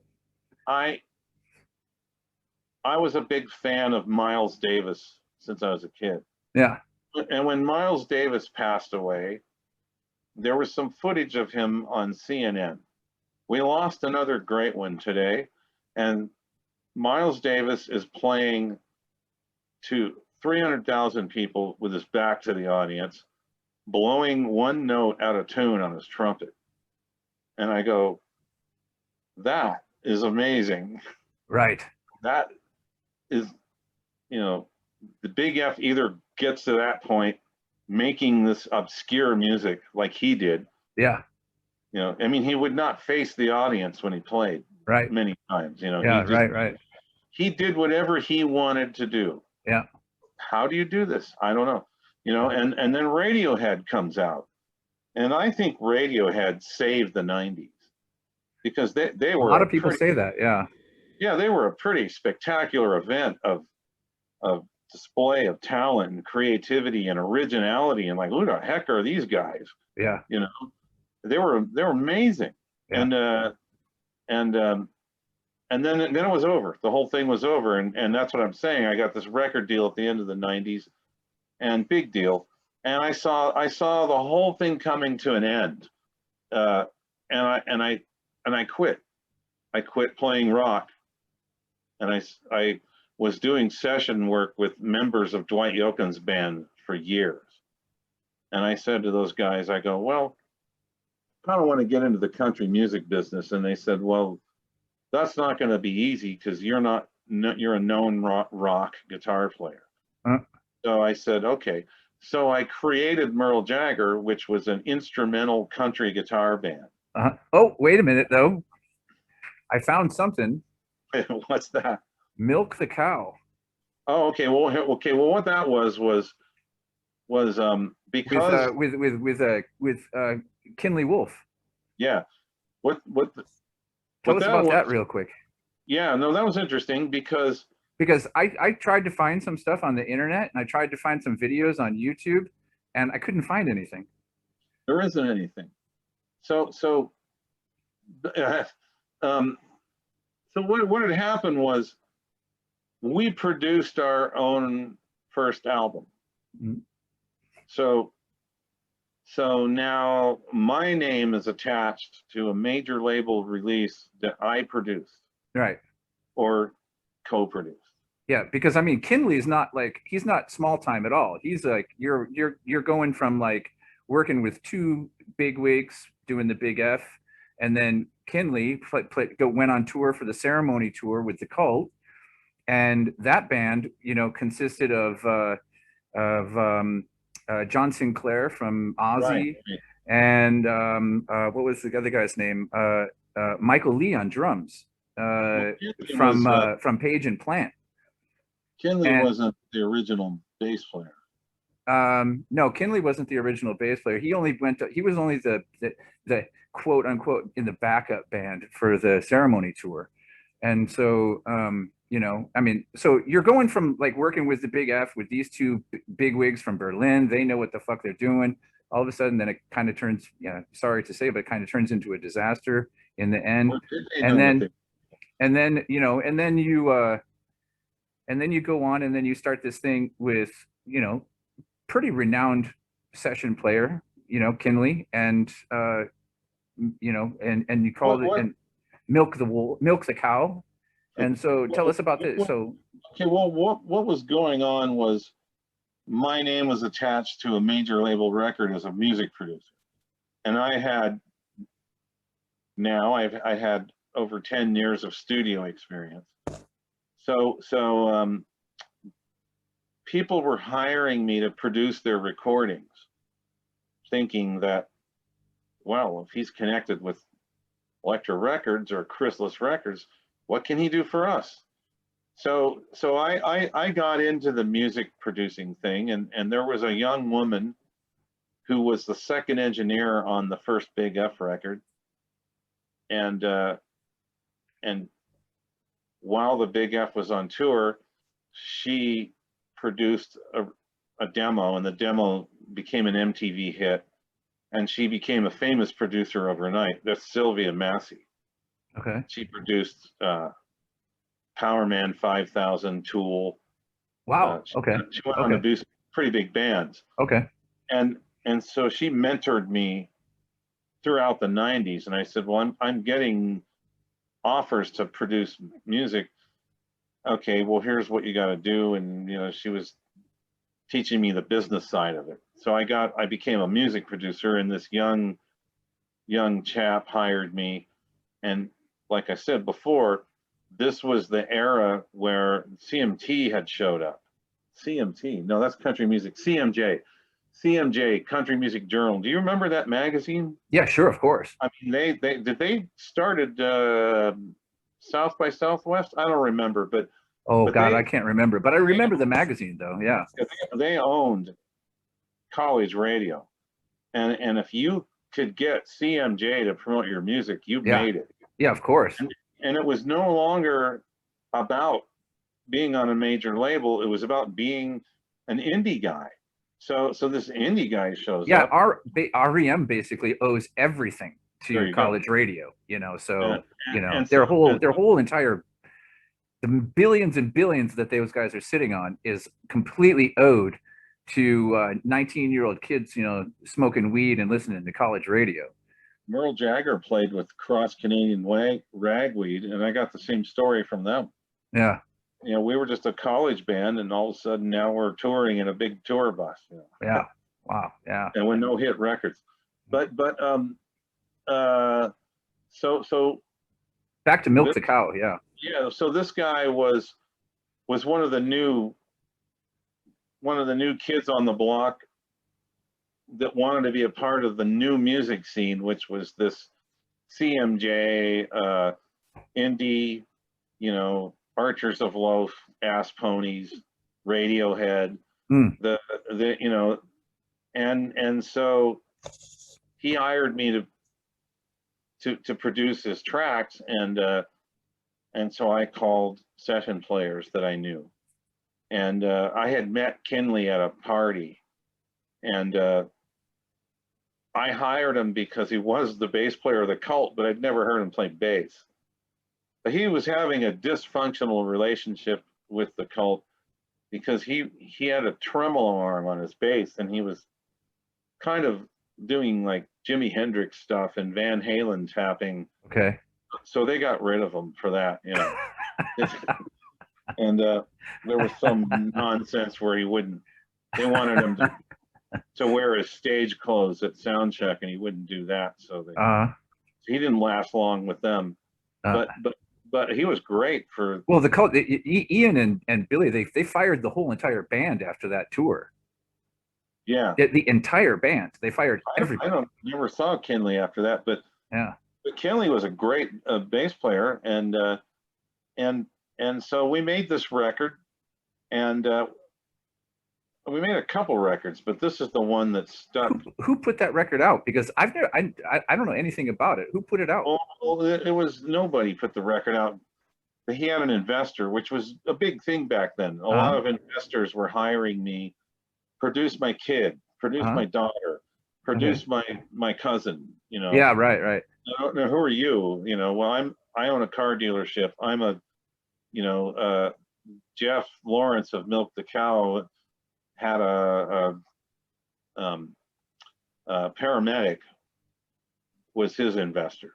Guy was making millions being a paramedic.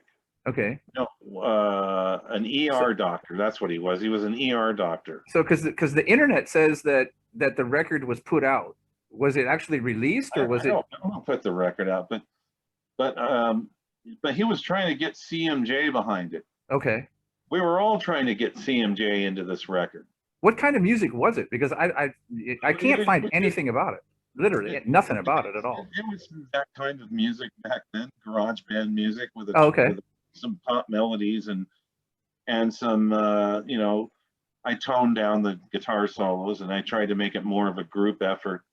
Get a group together, jam, I kind of used the big F concept. I said, we're going to get a band together and we're going to jam in a rehearsal studio, and then that's going to be our sound. We're looking for a sound.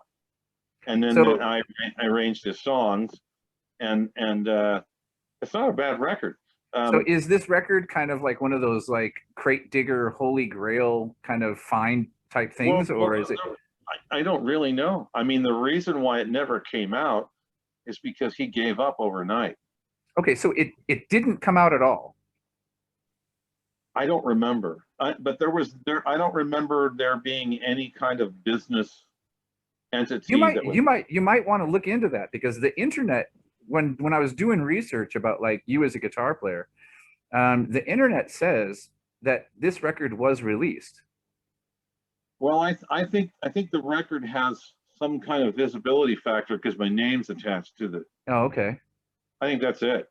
Okay. Wow, it would be interesting to find. I had another band after that with a huge record deal. Uh-huh. And it was another one of these things that lasted for 5 minutes. Oh, wow. And it was a band called Disappointment Incorporated. Yeah, that was the other one I forgot to write down, and I wanted to ask you about that. It never went anywhere.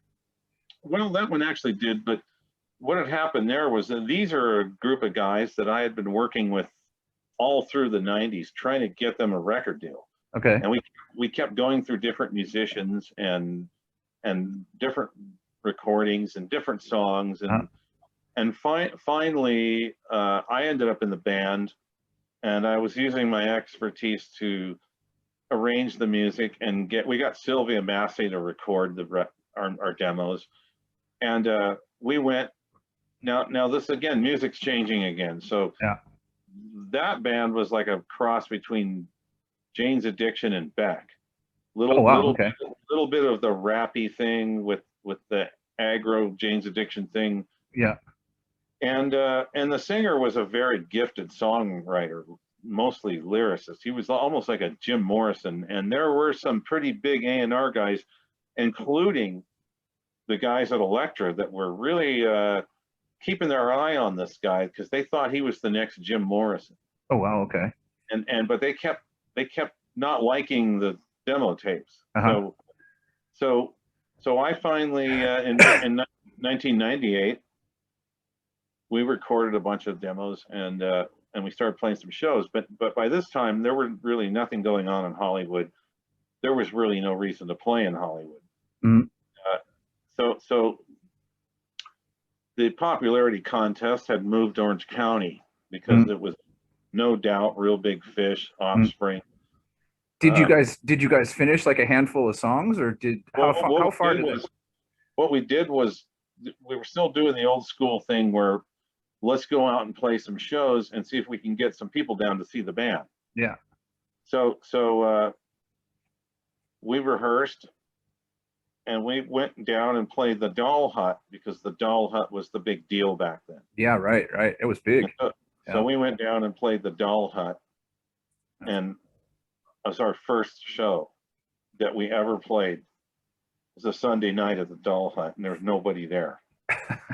And this except for our friends. Yeah, and right. The owner of the Doll Hut, Linda, comes up to me and she goes, "Who the F are you guys?"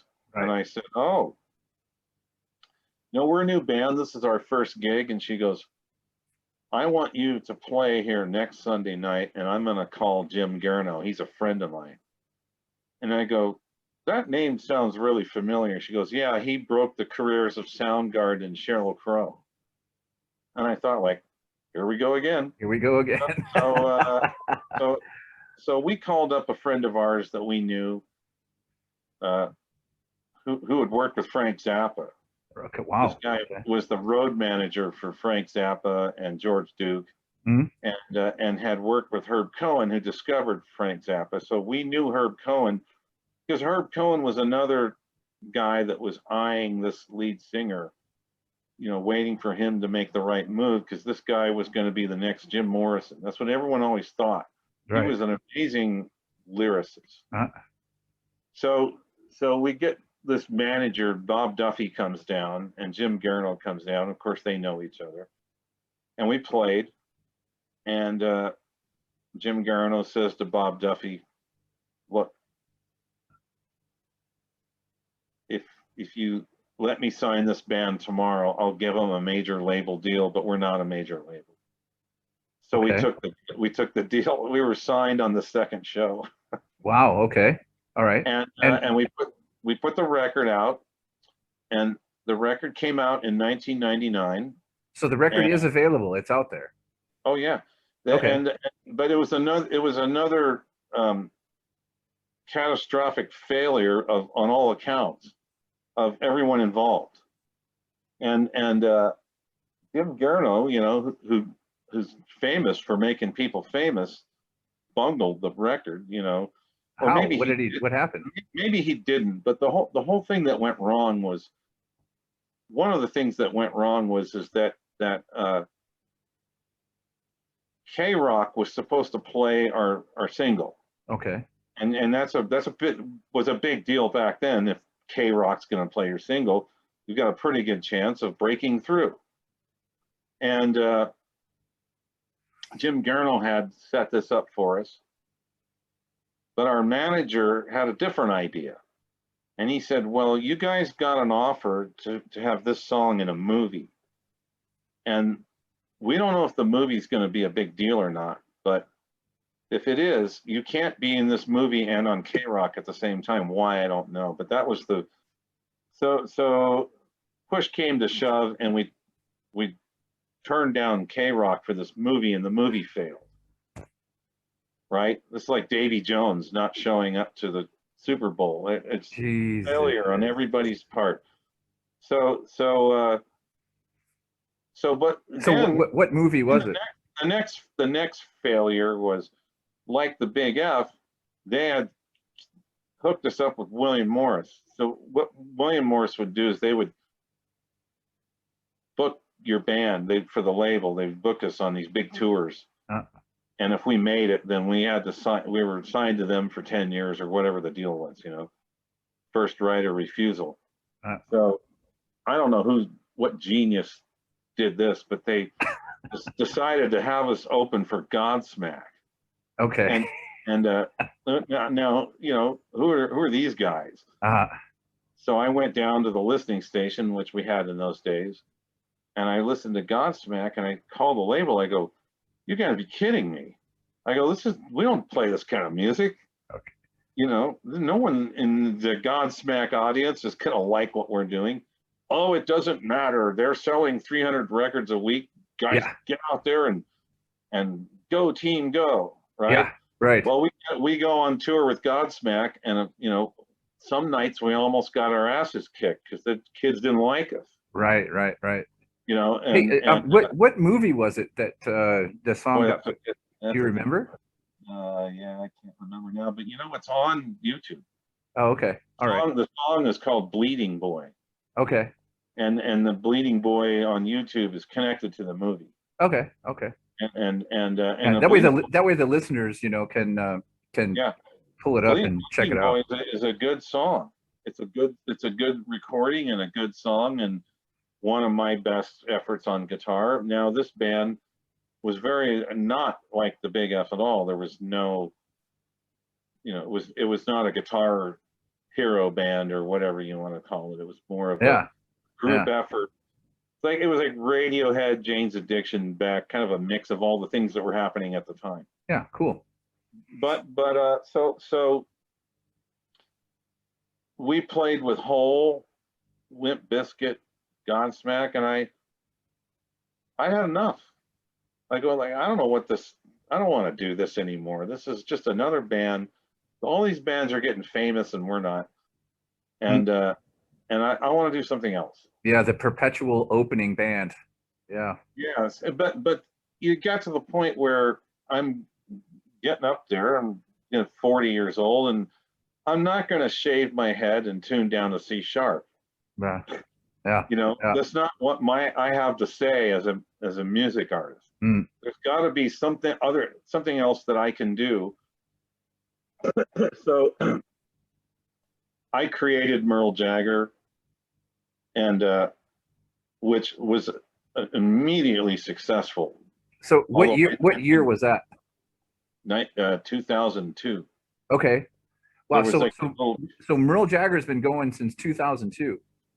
yeah, but we were just a local. Here's the interesting thing about Hollywood is right when I decided to do this, the Hollywood music scene was no more rock bands. Although Mm, there was some indie bands and there was Mr. T's Bowl and there was some scenes going on, mm, but pretty much the big deal was over. mm, And and the Napsters showing up and things are changing. mm, But the odd thing that was going on was there was this big indie country scene in Hollywood, mm, like kind of like the late '60s, mm, and and you have a new generation of kids turning into their 20s, and they're not interested in the '90s. They're interested in Buck Owens and Merle Haggard and yeah. this whole retro country hipster thing. Well, great, works for me. Yeah. So Merle Jagger was this Telecaster hero music instrumental band, and I started my own shows so I could guarantee that we'd have a place to play every month since our music was so out there. Mm, uh, But you know, the same mentality that designed the Big F music certainly went into Merle Jagger music. mm, You know, let's get a rehearsal studio, ignore everything that's going on, and just do our own thing. So we immediately this band was successful mm. and got a record deal, Okay. and all the college stations are playing us, and we're opening for big shows: Lady Antebellum, Hank 3, Tennessee 3, Junior Brown. We've opened for all of them, Mm, and then we started touring, mm, and then the label went out of business, and I started singing because I thought that it's only so far the instrumental thing's going to go. We got to take it a little further, so I started singing, and then we became like Junior Brown. We mm, sing, jam, sing, jam. We open for Junior Brown almost every year he comes to Southern California, mm, and he's been a big influence on me. mm, This guy will sing Western swing music and then mm. break into Manic Depression by Jimi Hendrix Nice. Nice. and just blow people away. Nice. Nice. And so I discovered I kind of stumbled into this guitar hero thing. I don't Huh. have a better description for it. My business card says guitar hero impersonator. Mm, But there is Joe Bonamassa now. There was Danny Gatton.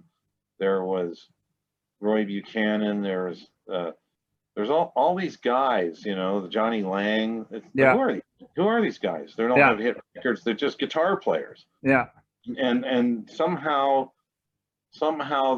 their music's translating to big success. Yeah. And of course the king of all these guys is Jeff Beck. Mm, And lucky for me, just happened to be this era where the 60s are over, the 70s are over, and the 80s are over, and now the 90s are over. mm, And everybody is is enjoying music that kind of represents all of these eras. mm, Right? So in a Merle Jagger show, you'll get some classic rock guitar, you get some country guitar, you'll get some jazz guitar, mm. get some Jimi Hendrix guitar, but it's mostly country based. Yeah. And Yeah.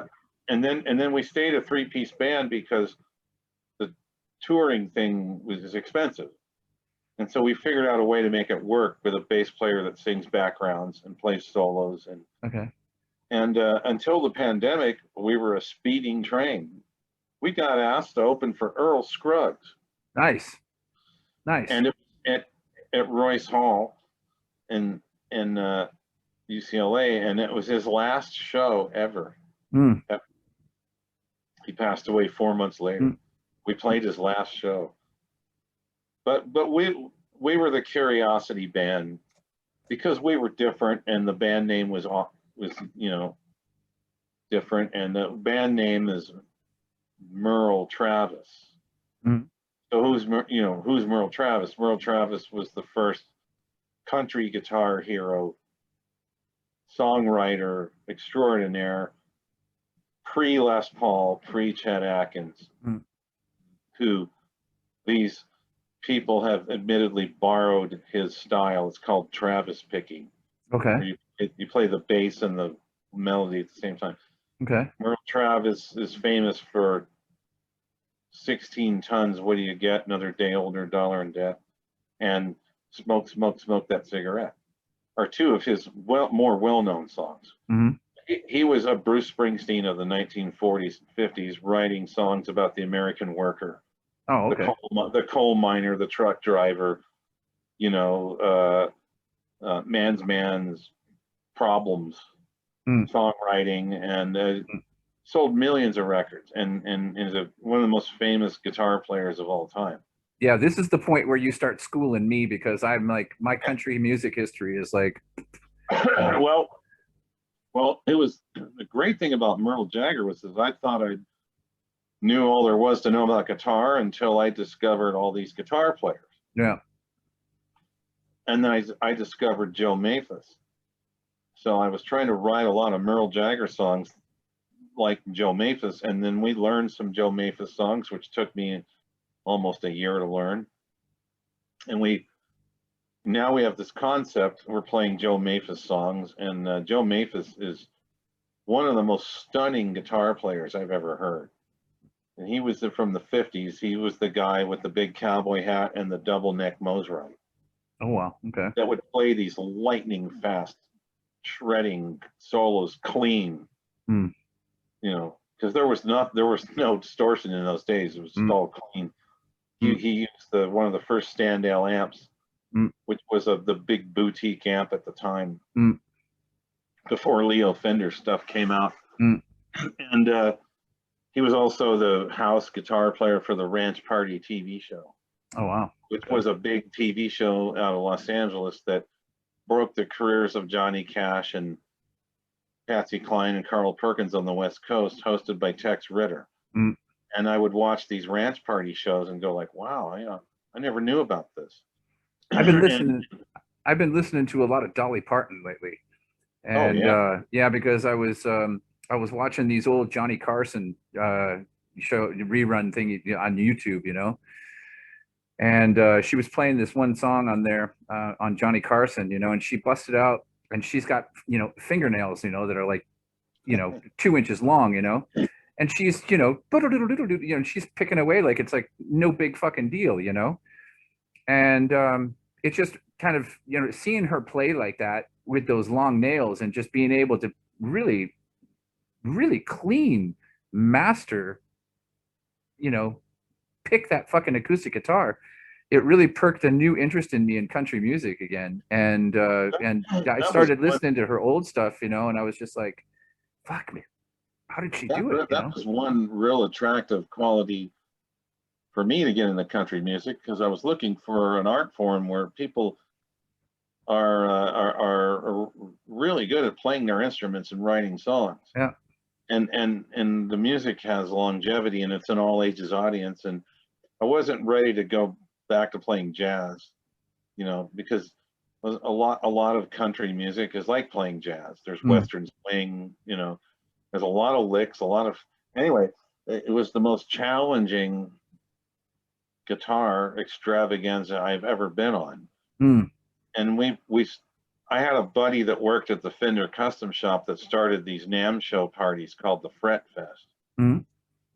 So we would play the Fret Fest with Seymour Duncan and Pat Travers and wow, really? Pat Travers, nice.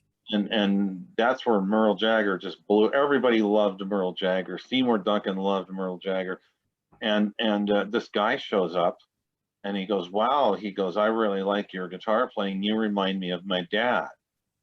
And his dad was Jimmy Bryant. And who's Jimmy Bryant? Well, Jimmy Bryant was another Joe Maphis type Hollywood guitarist in the 50s. Stunning guitar. Playing for Tennessee Ernie Ford. So Leo Fender couldn't find anybody to play the Telecaster. Les Paul had a deal with Gibson. Merle Travis had his own guitar. Chet Atkins had his Gretsch. So they found Jimmy Bryant playing at the Riverside Rancho in Los Feliz, which was the Palomino of the 50s. Mm. And they brought the guitar to Jimmy Bryant, played the first Telecaster, and asked the band leader if he could just play the guitar by himself for a little while. And that's a famous story where he stunned the audience with this funny little solid body guitar that no one had ever seen before. And it was thanks to Jimmy Bryant this guitar was born into country music, because in Los Angeles and Orange County in the 1950s, a lot of people don't know this, but the country music mecca of the world was Los Angeles before Nashville, because all the cowboys were coming here, cowboy singers, to be movie stars, because there was Will Rogers and there was Gene yeah, well, sure, okay, yeah, there was Roy Rogers, and you know, play country music and be a cowboy movie star. Yeah, well, it makes sense when you think about it. Yeah. Yeah, so that's why everybody came here, and Buck Owens was here, and Merle Haggard was here. Yeah. Not Patsy Cline, Wanda Jackson, Merle Travis. You know, this is all out of L.A. Yeah. Lefty Frizzell. Capitol Records was the big country label in the 50s,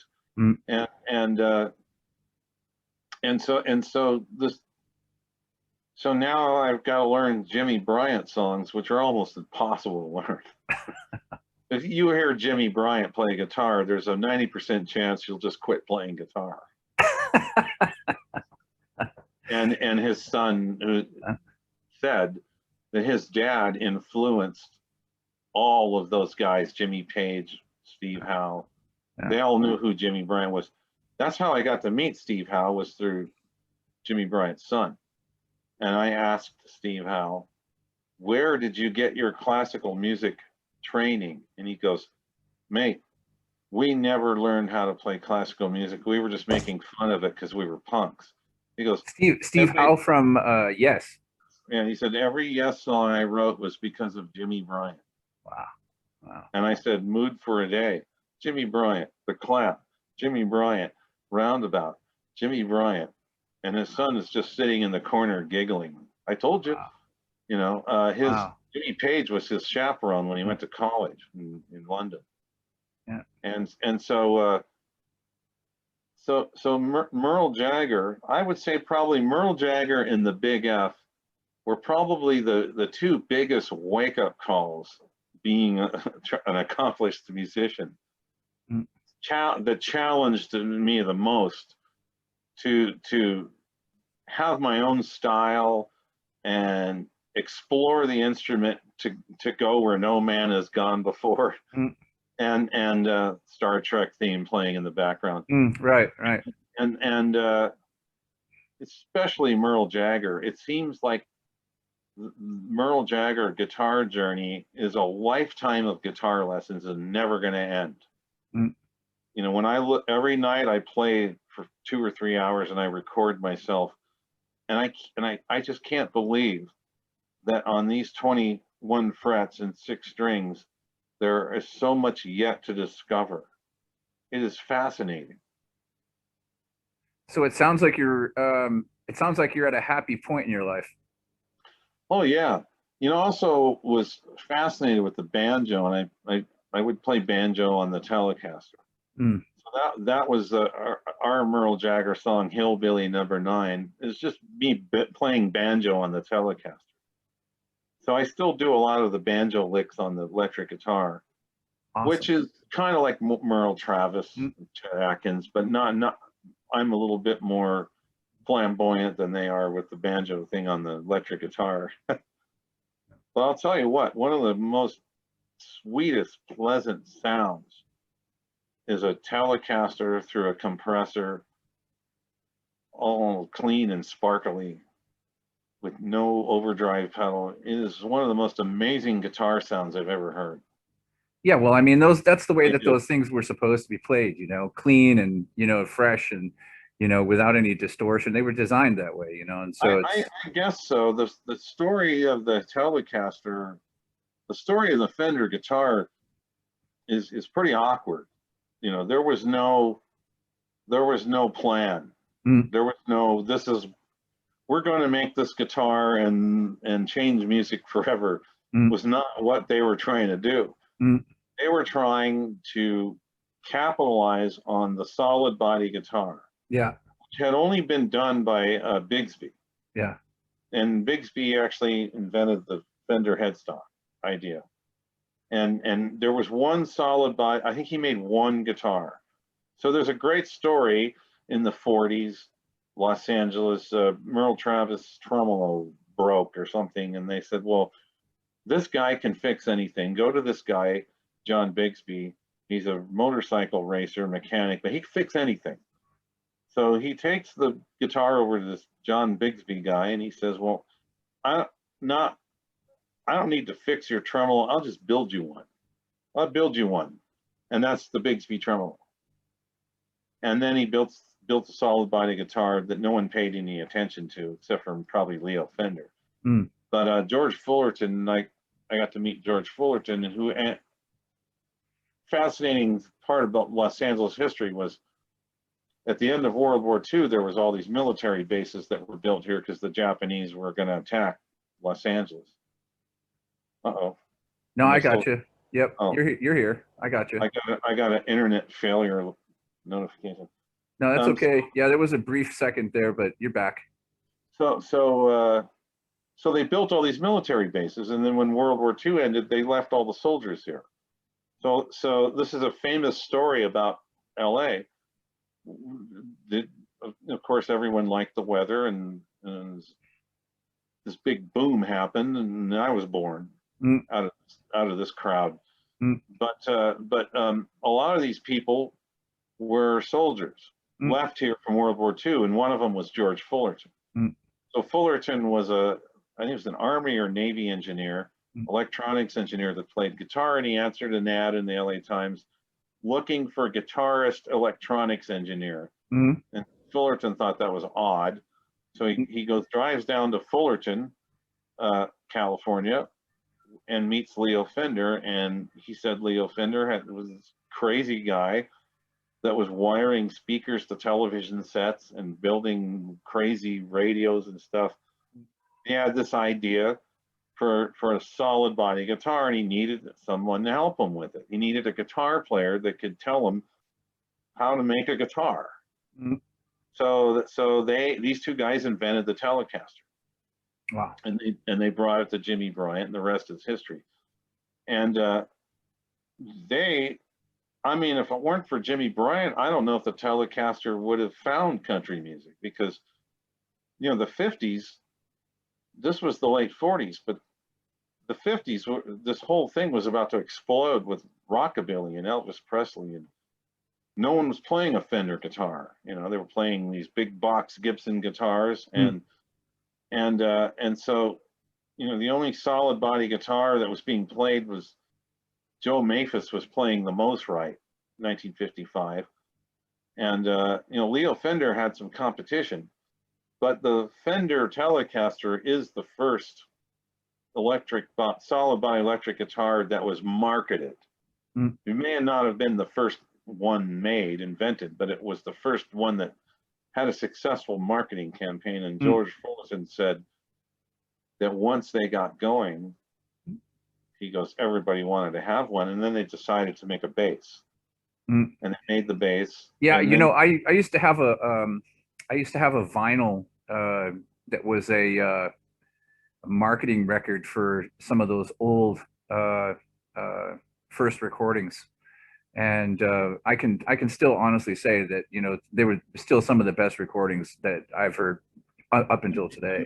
Yeah, there's some of the Elvis Presley videos from the 50s that you'll see a Telecaster bass pop in there every once in a while, or Carl Perkins or one of those people. It took a while for it to get going, but Ted McCarthy of Gibson, he really hated Leo Fender. He thought his guitar was a hillbilly guitar, sounded like a tin can. But he ended up trying to copy the Telecaster with the Flying V, putting the strings through, which is another story. But Right. those two were trying to copy each other all through the 50s and 60s. Yeah. But they both left. But Leo left Fender in 65, and McCarthy left Gibson in 69. McCarthy designed the Les Paul, the SG, the 335, the Flying V, the Explorer. This guy was a genius. Yeah, yeah. And So, and like, what are you playing right now? Oh, what guitar am I playing? Yeah, what model are you playing right now? Oh, well, I was a Strat player from most of the 80s and 90s, but I felt when I started Merle Jagger, if I'm going to do the instrumental thing, I kind of started thinking the Strat thing had seen its day. Okay, yeah. Stevie Ray Vaughan, Eric Johnson, Jeff Beck, you know, I thought maybe I won't be taken seriously anymore. Yeah. Just another guy with a Strat, you know. Okay. Of course, things are different now, but so as I was discovering all of these amazing Telecaster heroes, I noticed that nobody was doing this. Mm. And so I built the whole Merle Jagger thing off the Telecaster. And what do you know? The John Bryant shows up. Hey, my dad played the first Telecaster, and then Brad Paisley comes out of nowhere, and now the Telecaster all of a sudden is seeing a resurgence of popularity. Mm. And great, good for me. Yeah. And yeah. So I wound up with multiple Telecasters of taking them apart, putting a neck on this one, the pickups on this. And I had some friends at Fender, and they would give me pickups and bridges, and they try this, do this, you know. So I had all these Telecasters, and different necks, different bodies, different pickups. And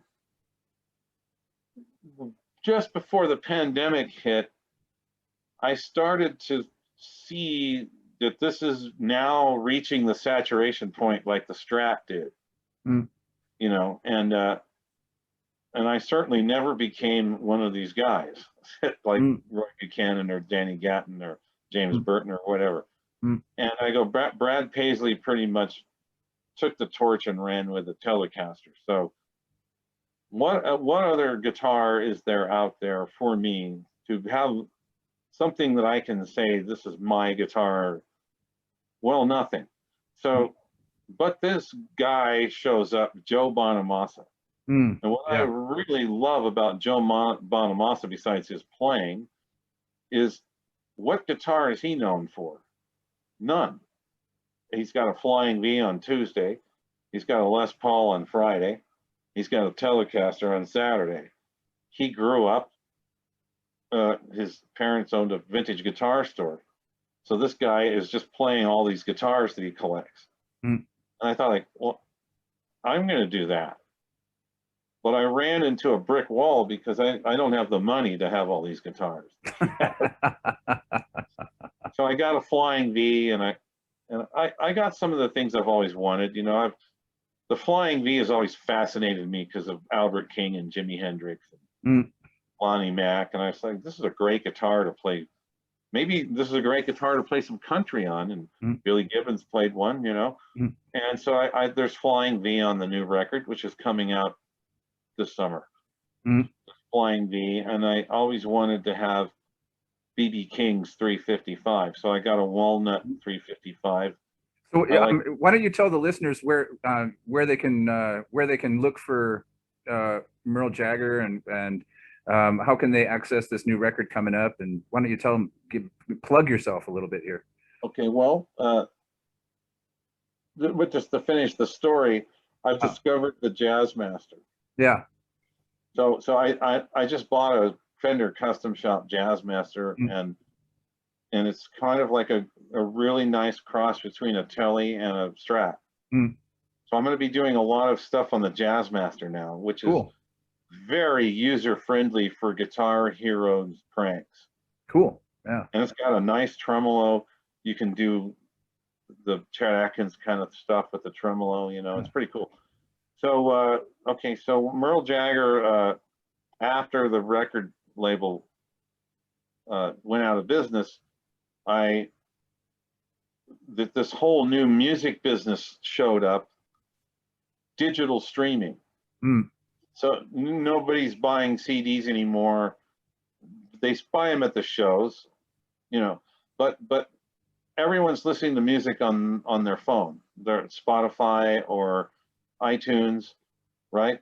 So I have a distribution deal with TuneCore, is the distributor that I use for Merle Jagger music, and Merle Jagger music and the Big F and the Dial M band are all on every streaming format there is.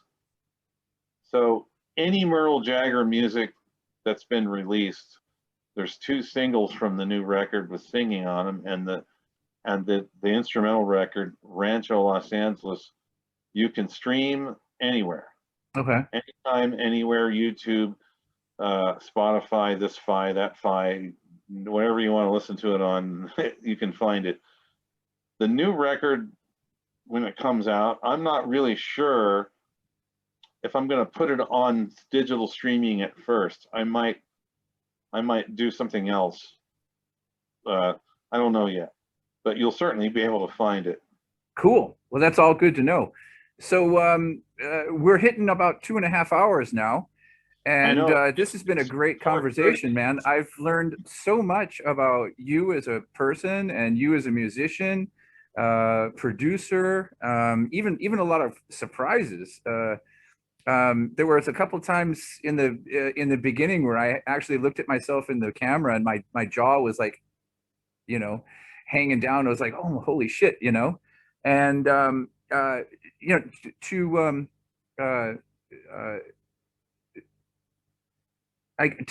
wrap this up into like what I guess what we can take out of this thing is that there's just a whole hell of a lot more to you than meets the eye, and that most people even probably realize. And I think that, you know, through this interview and, you know, through this talk that hopefully this is going to both help you and hopefully also help me with this new podcast. And also, you know, hopefully through this is going to, you know, bring people to you as, you know, fans and listeners, and, you know, maybe get people to contact you and so on. And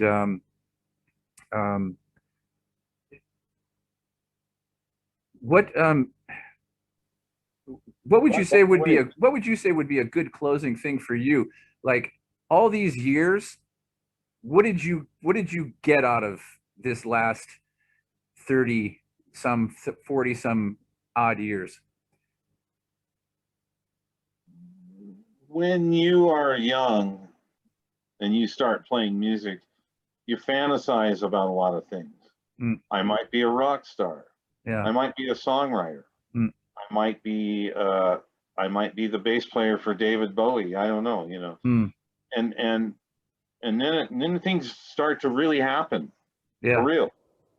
And I even was called in 1981. I picked up the phone and it was Gene Simmons. Got my number from somebody and he wanted me an audition for Kiss. Nice. You know, I mean, it was just stuff like this was going on all the time. Nice. And to answer your question, any one of these, all of these experiences were great. The Monkees, the Village People, the Big F, Berlin. You know, I got to play with Steve Perry one afternoon. He was looking for a guitar player. Cool. He was probably the most amazing singer that I ever heard standing next to me. I mean, when that guy started singing and it was coming out of the monitor, I was in shock. It's different than hearing him on a Journey record. Mm. And I would say that if you are a real musician and a real music artist, That's the only thing that matters. It's not about being a big star. I mean, it's great if it happens for you. There's a reason why 90% of all these bands that were signed out of the 80s and 90s aren't around anymore. Why does Rolling Stones have 30 years of blues, psychedelic country? They keep reinventing themselves and never ends. The Beatles, in their 10 years, they were 10 different bands. Yeah. But Stone Temple Pilots is a one-trick pony. It's over. Soundgarden, kind of the same. Not taking anybody's talent away or their success or anything they did that was great. What Guns N' Roses? What, 2 records? That was it. Right. So what do you take away from all this? Right. Well, you, whatever it is that you are, you stay true to. So I started playing guitar at 9 years old, and I'm still playing. And anything that I do is all about the guitar. And I'm obsessed with guitar.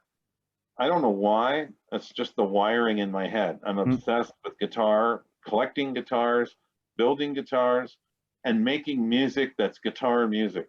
And if Jeff Beck and Joe Bonamassa can sell out stadiums, the guitar is obviously still a big deal. I mean, I see 14-year-old girls on Facebook and Instagram playing Brent Mason and Stevie Ray Vaughan songs. Right. That's amazing. Yeah. And there's kids that can really play. And what are they going to be doing 25 years from now? Well, the good news is they'll be keeping Fender and Gibson in business. Yeah, they'll still be playing guitar. Right. Yeah. Right. And so that's pretty much it.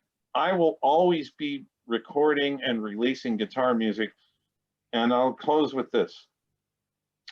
I have been inundated, especially through the pandemic, with messages from Big F fans. Thank you very much.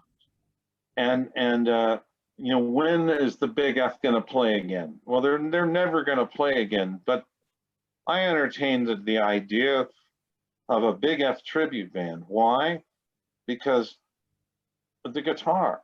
Yeah. The Big F guitar is me. And I listen to those records, and I can listen to those records now like a fan does, where I'm not driving the car, I'm watching it go by. And I don't even know where to begin to learn those songs. Yeah, not to get into a big guy playing guitar. Not to get into a big, long, huge story, but why don't they want to? I mean, why don't the guys want to revisit that? I mean, are they just like, is it just rock star egos getting in the way, or? No, it's honestly, I don't know. I'm never, because now would be such the great time for it. Rock revival. It would just be. I mean, yeah. But anyway, I will. I'm like Keith Richards. I'll never be too old to get on the tour and get on stage. Yeah. And Chuck Berry and BB King were touring till they died. Yeah. And so was Johnny Winter. And it's just, to me, it's all about the guitar. If I find a bass player, a drummer, and a singer to play the Big F songs, to me, it's just another guitar gig that's all about the guitar. Yeah. Whereas 25 years ago, it was all about the Big F being big rock stars. Who cares anymore? Yeah. It's people like you come along and remind me that I did something on the guitar that was significant. And you should be fucking proud, man, because that's going to be a record. Honestly, as a crate digger, somebody who admires gems, holy grails, and things like that, the Big F is it's just one of those bands, and and on this, really interesting how that turned out. And I even said it to you in all the failure of the record companies, and now there's this. Yeah, and I even said it to you, in like one of the first times I texted, first times I posted on the Big F page. It's like, it's one of those criminally underrated and lost bands that just got lost in the wave, you know. Mark, it's been a fucking pleasure talking to you. It's been, you know, for me, kind of as a fanboy, it's been, you know, kind of a lifelong circle kind of type thing for me. And, you know, from that young kid who, well, not really young kid, but, you know, just, you know, I was still in college, you know, and holding that cassette in my hand and going, wow, this is fucking amazing. And then getting the second record and wow, this is also fucking amazing. And you know, it's been a real pleasure. And you're a great conversationalist. You've got great stories, great guitar player, and I wish you absolutely nothing but the best in the future now. And I really awesome. Thank you so much for doing this for you know, it's been great, really super cool. Thank you. On the way out, I'd like to quote Steve Howe when he walked into the room. If all we talk about today is guitars and music and gear, I'll be happy. Yeah, Good, right on, right? right on. Yeah, you know, if it wasn't 1 o'clock in the afternoon here in Germany, I'd be drinking a beer, you know, but Well, I got shit to do, so. It's 4:30 a.m. here, and those are my office hours, 3 p.m. to 5 a.m. daily. Yeah, you know, and good on you, man. That's another, you know, thank you so much, you know. And so hey, listen, stick around. Because I want to talk to you a little bit after I hit stop on this recording. Sure. And I just have to get to bed about 5 because right, just quick, just a quick, you know, goodbye and whatnot. So, ladies and gentlemen, Mark Christian, thank you all for watching, and stay tuned for the next Heavy Nova and the New City Radio, and the next guest will be my alter ego.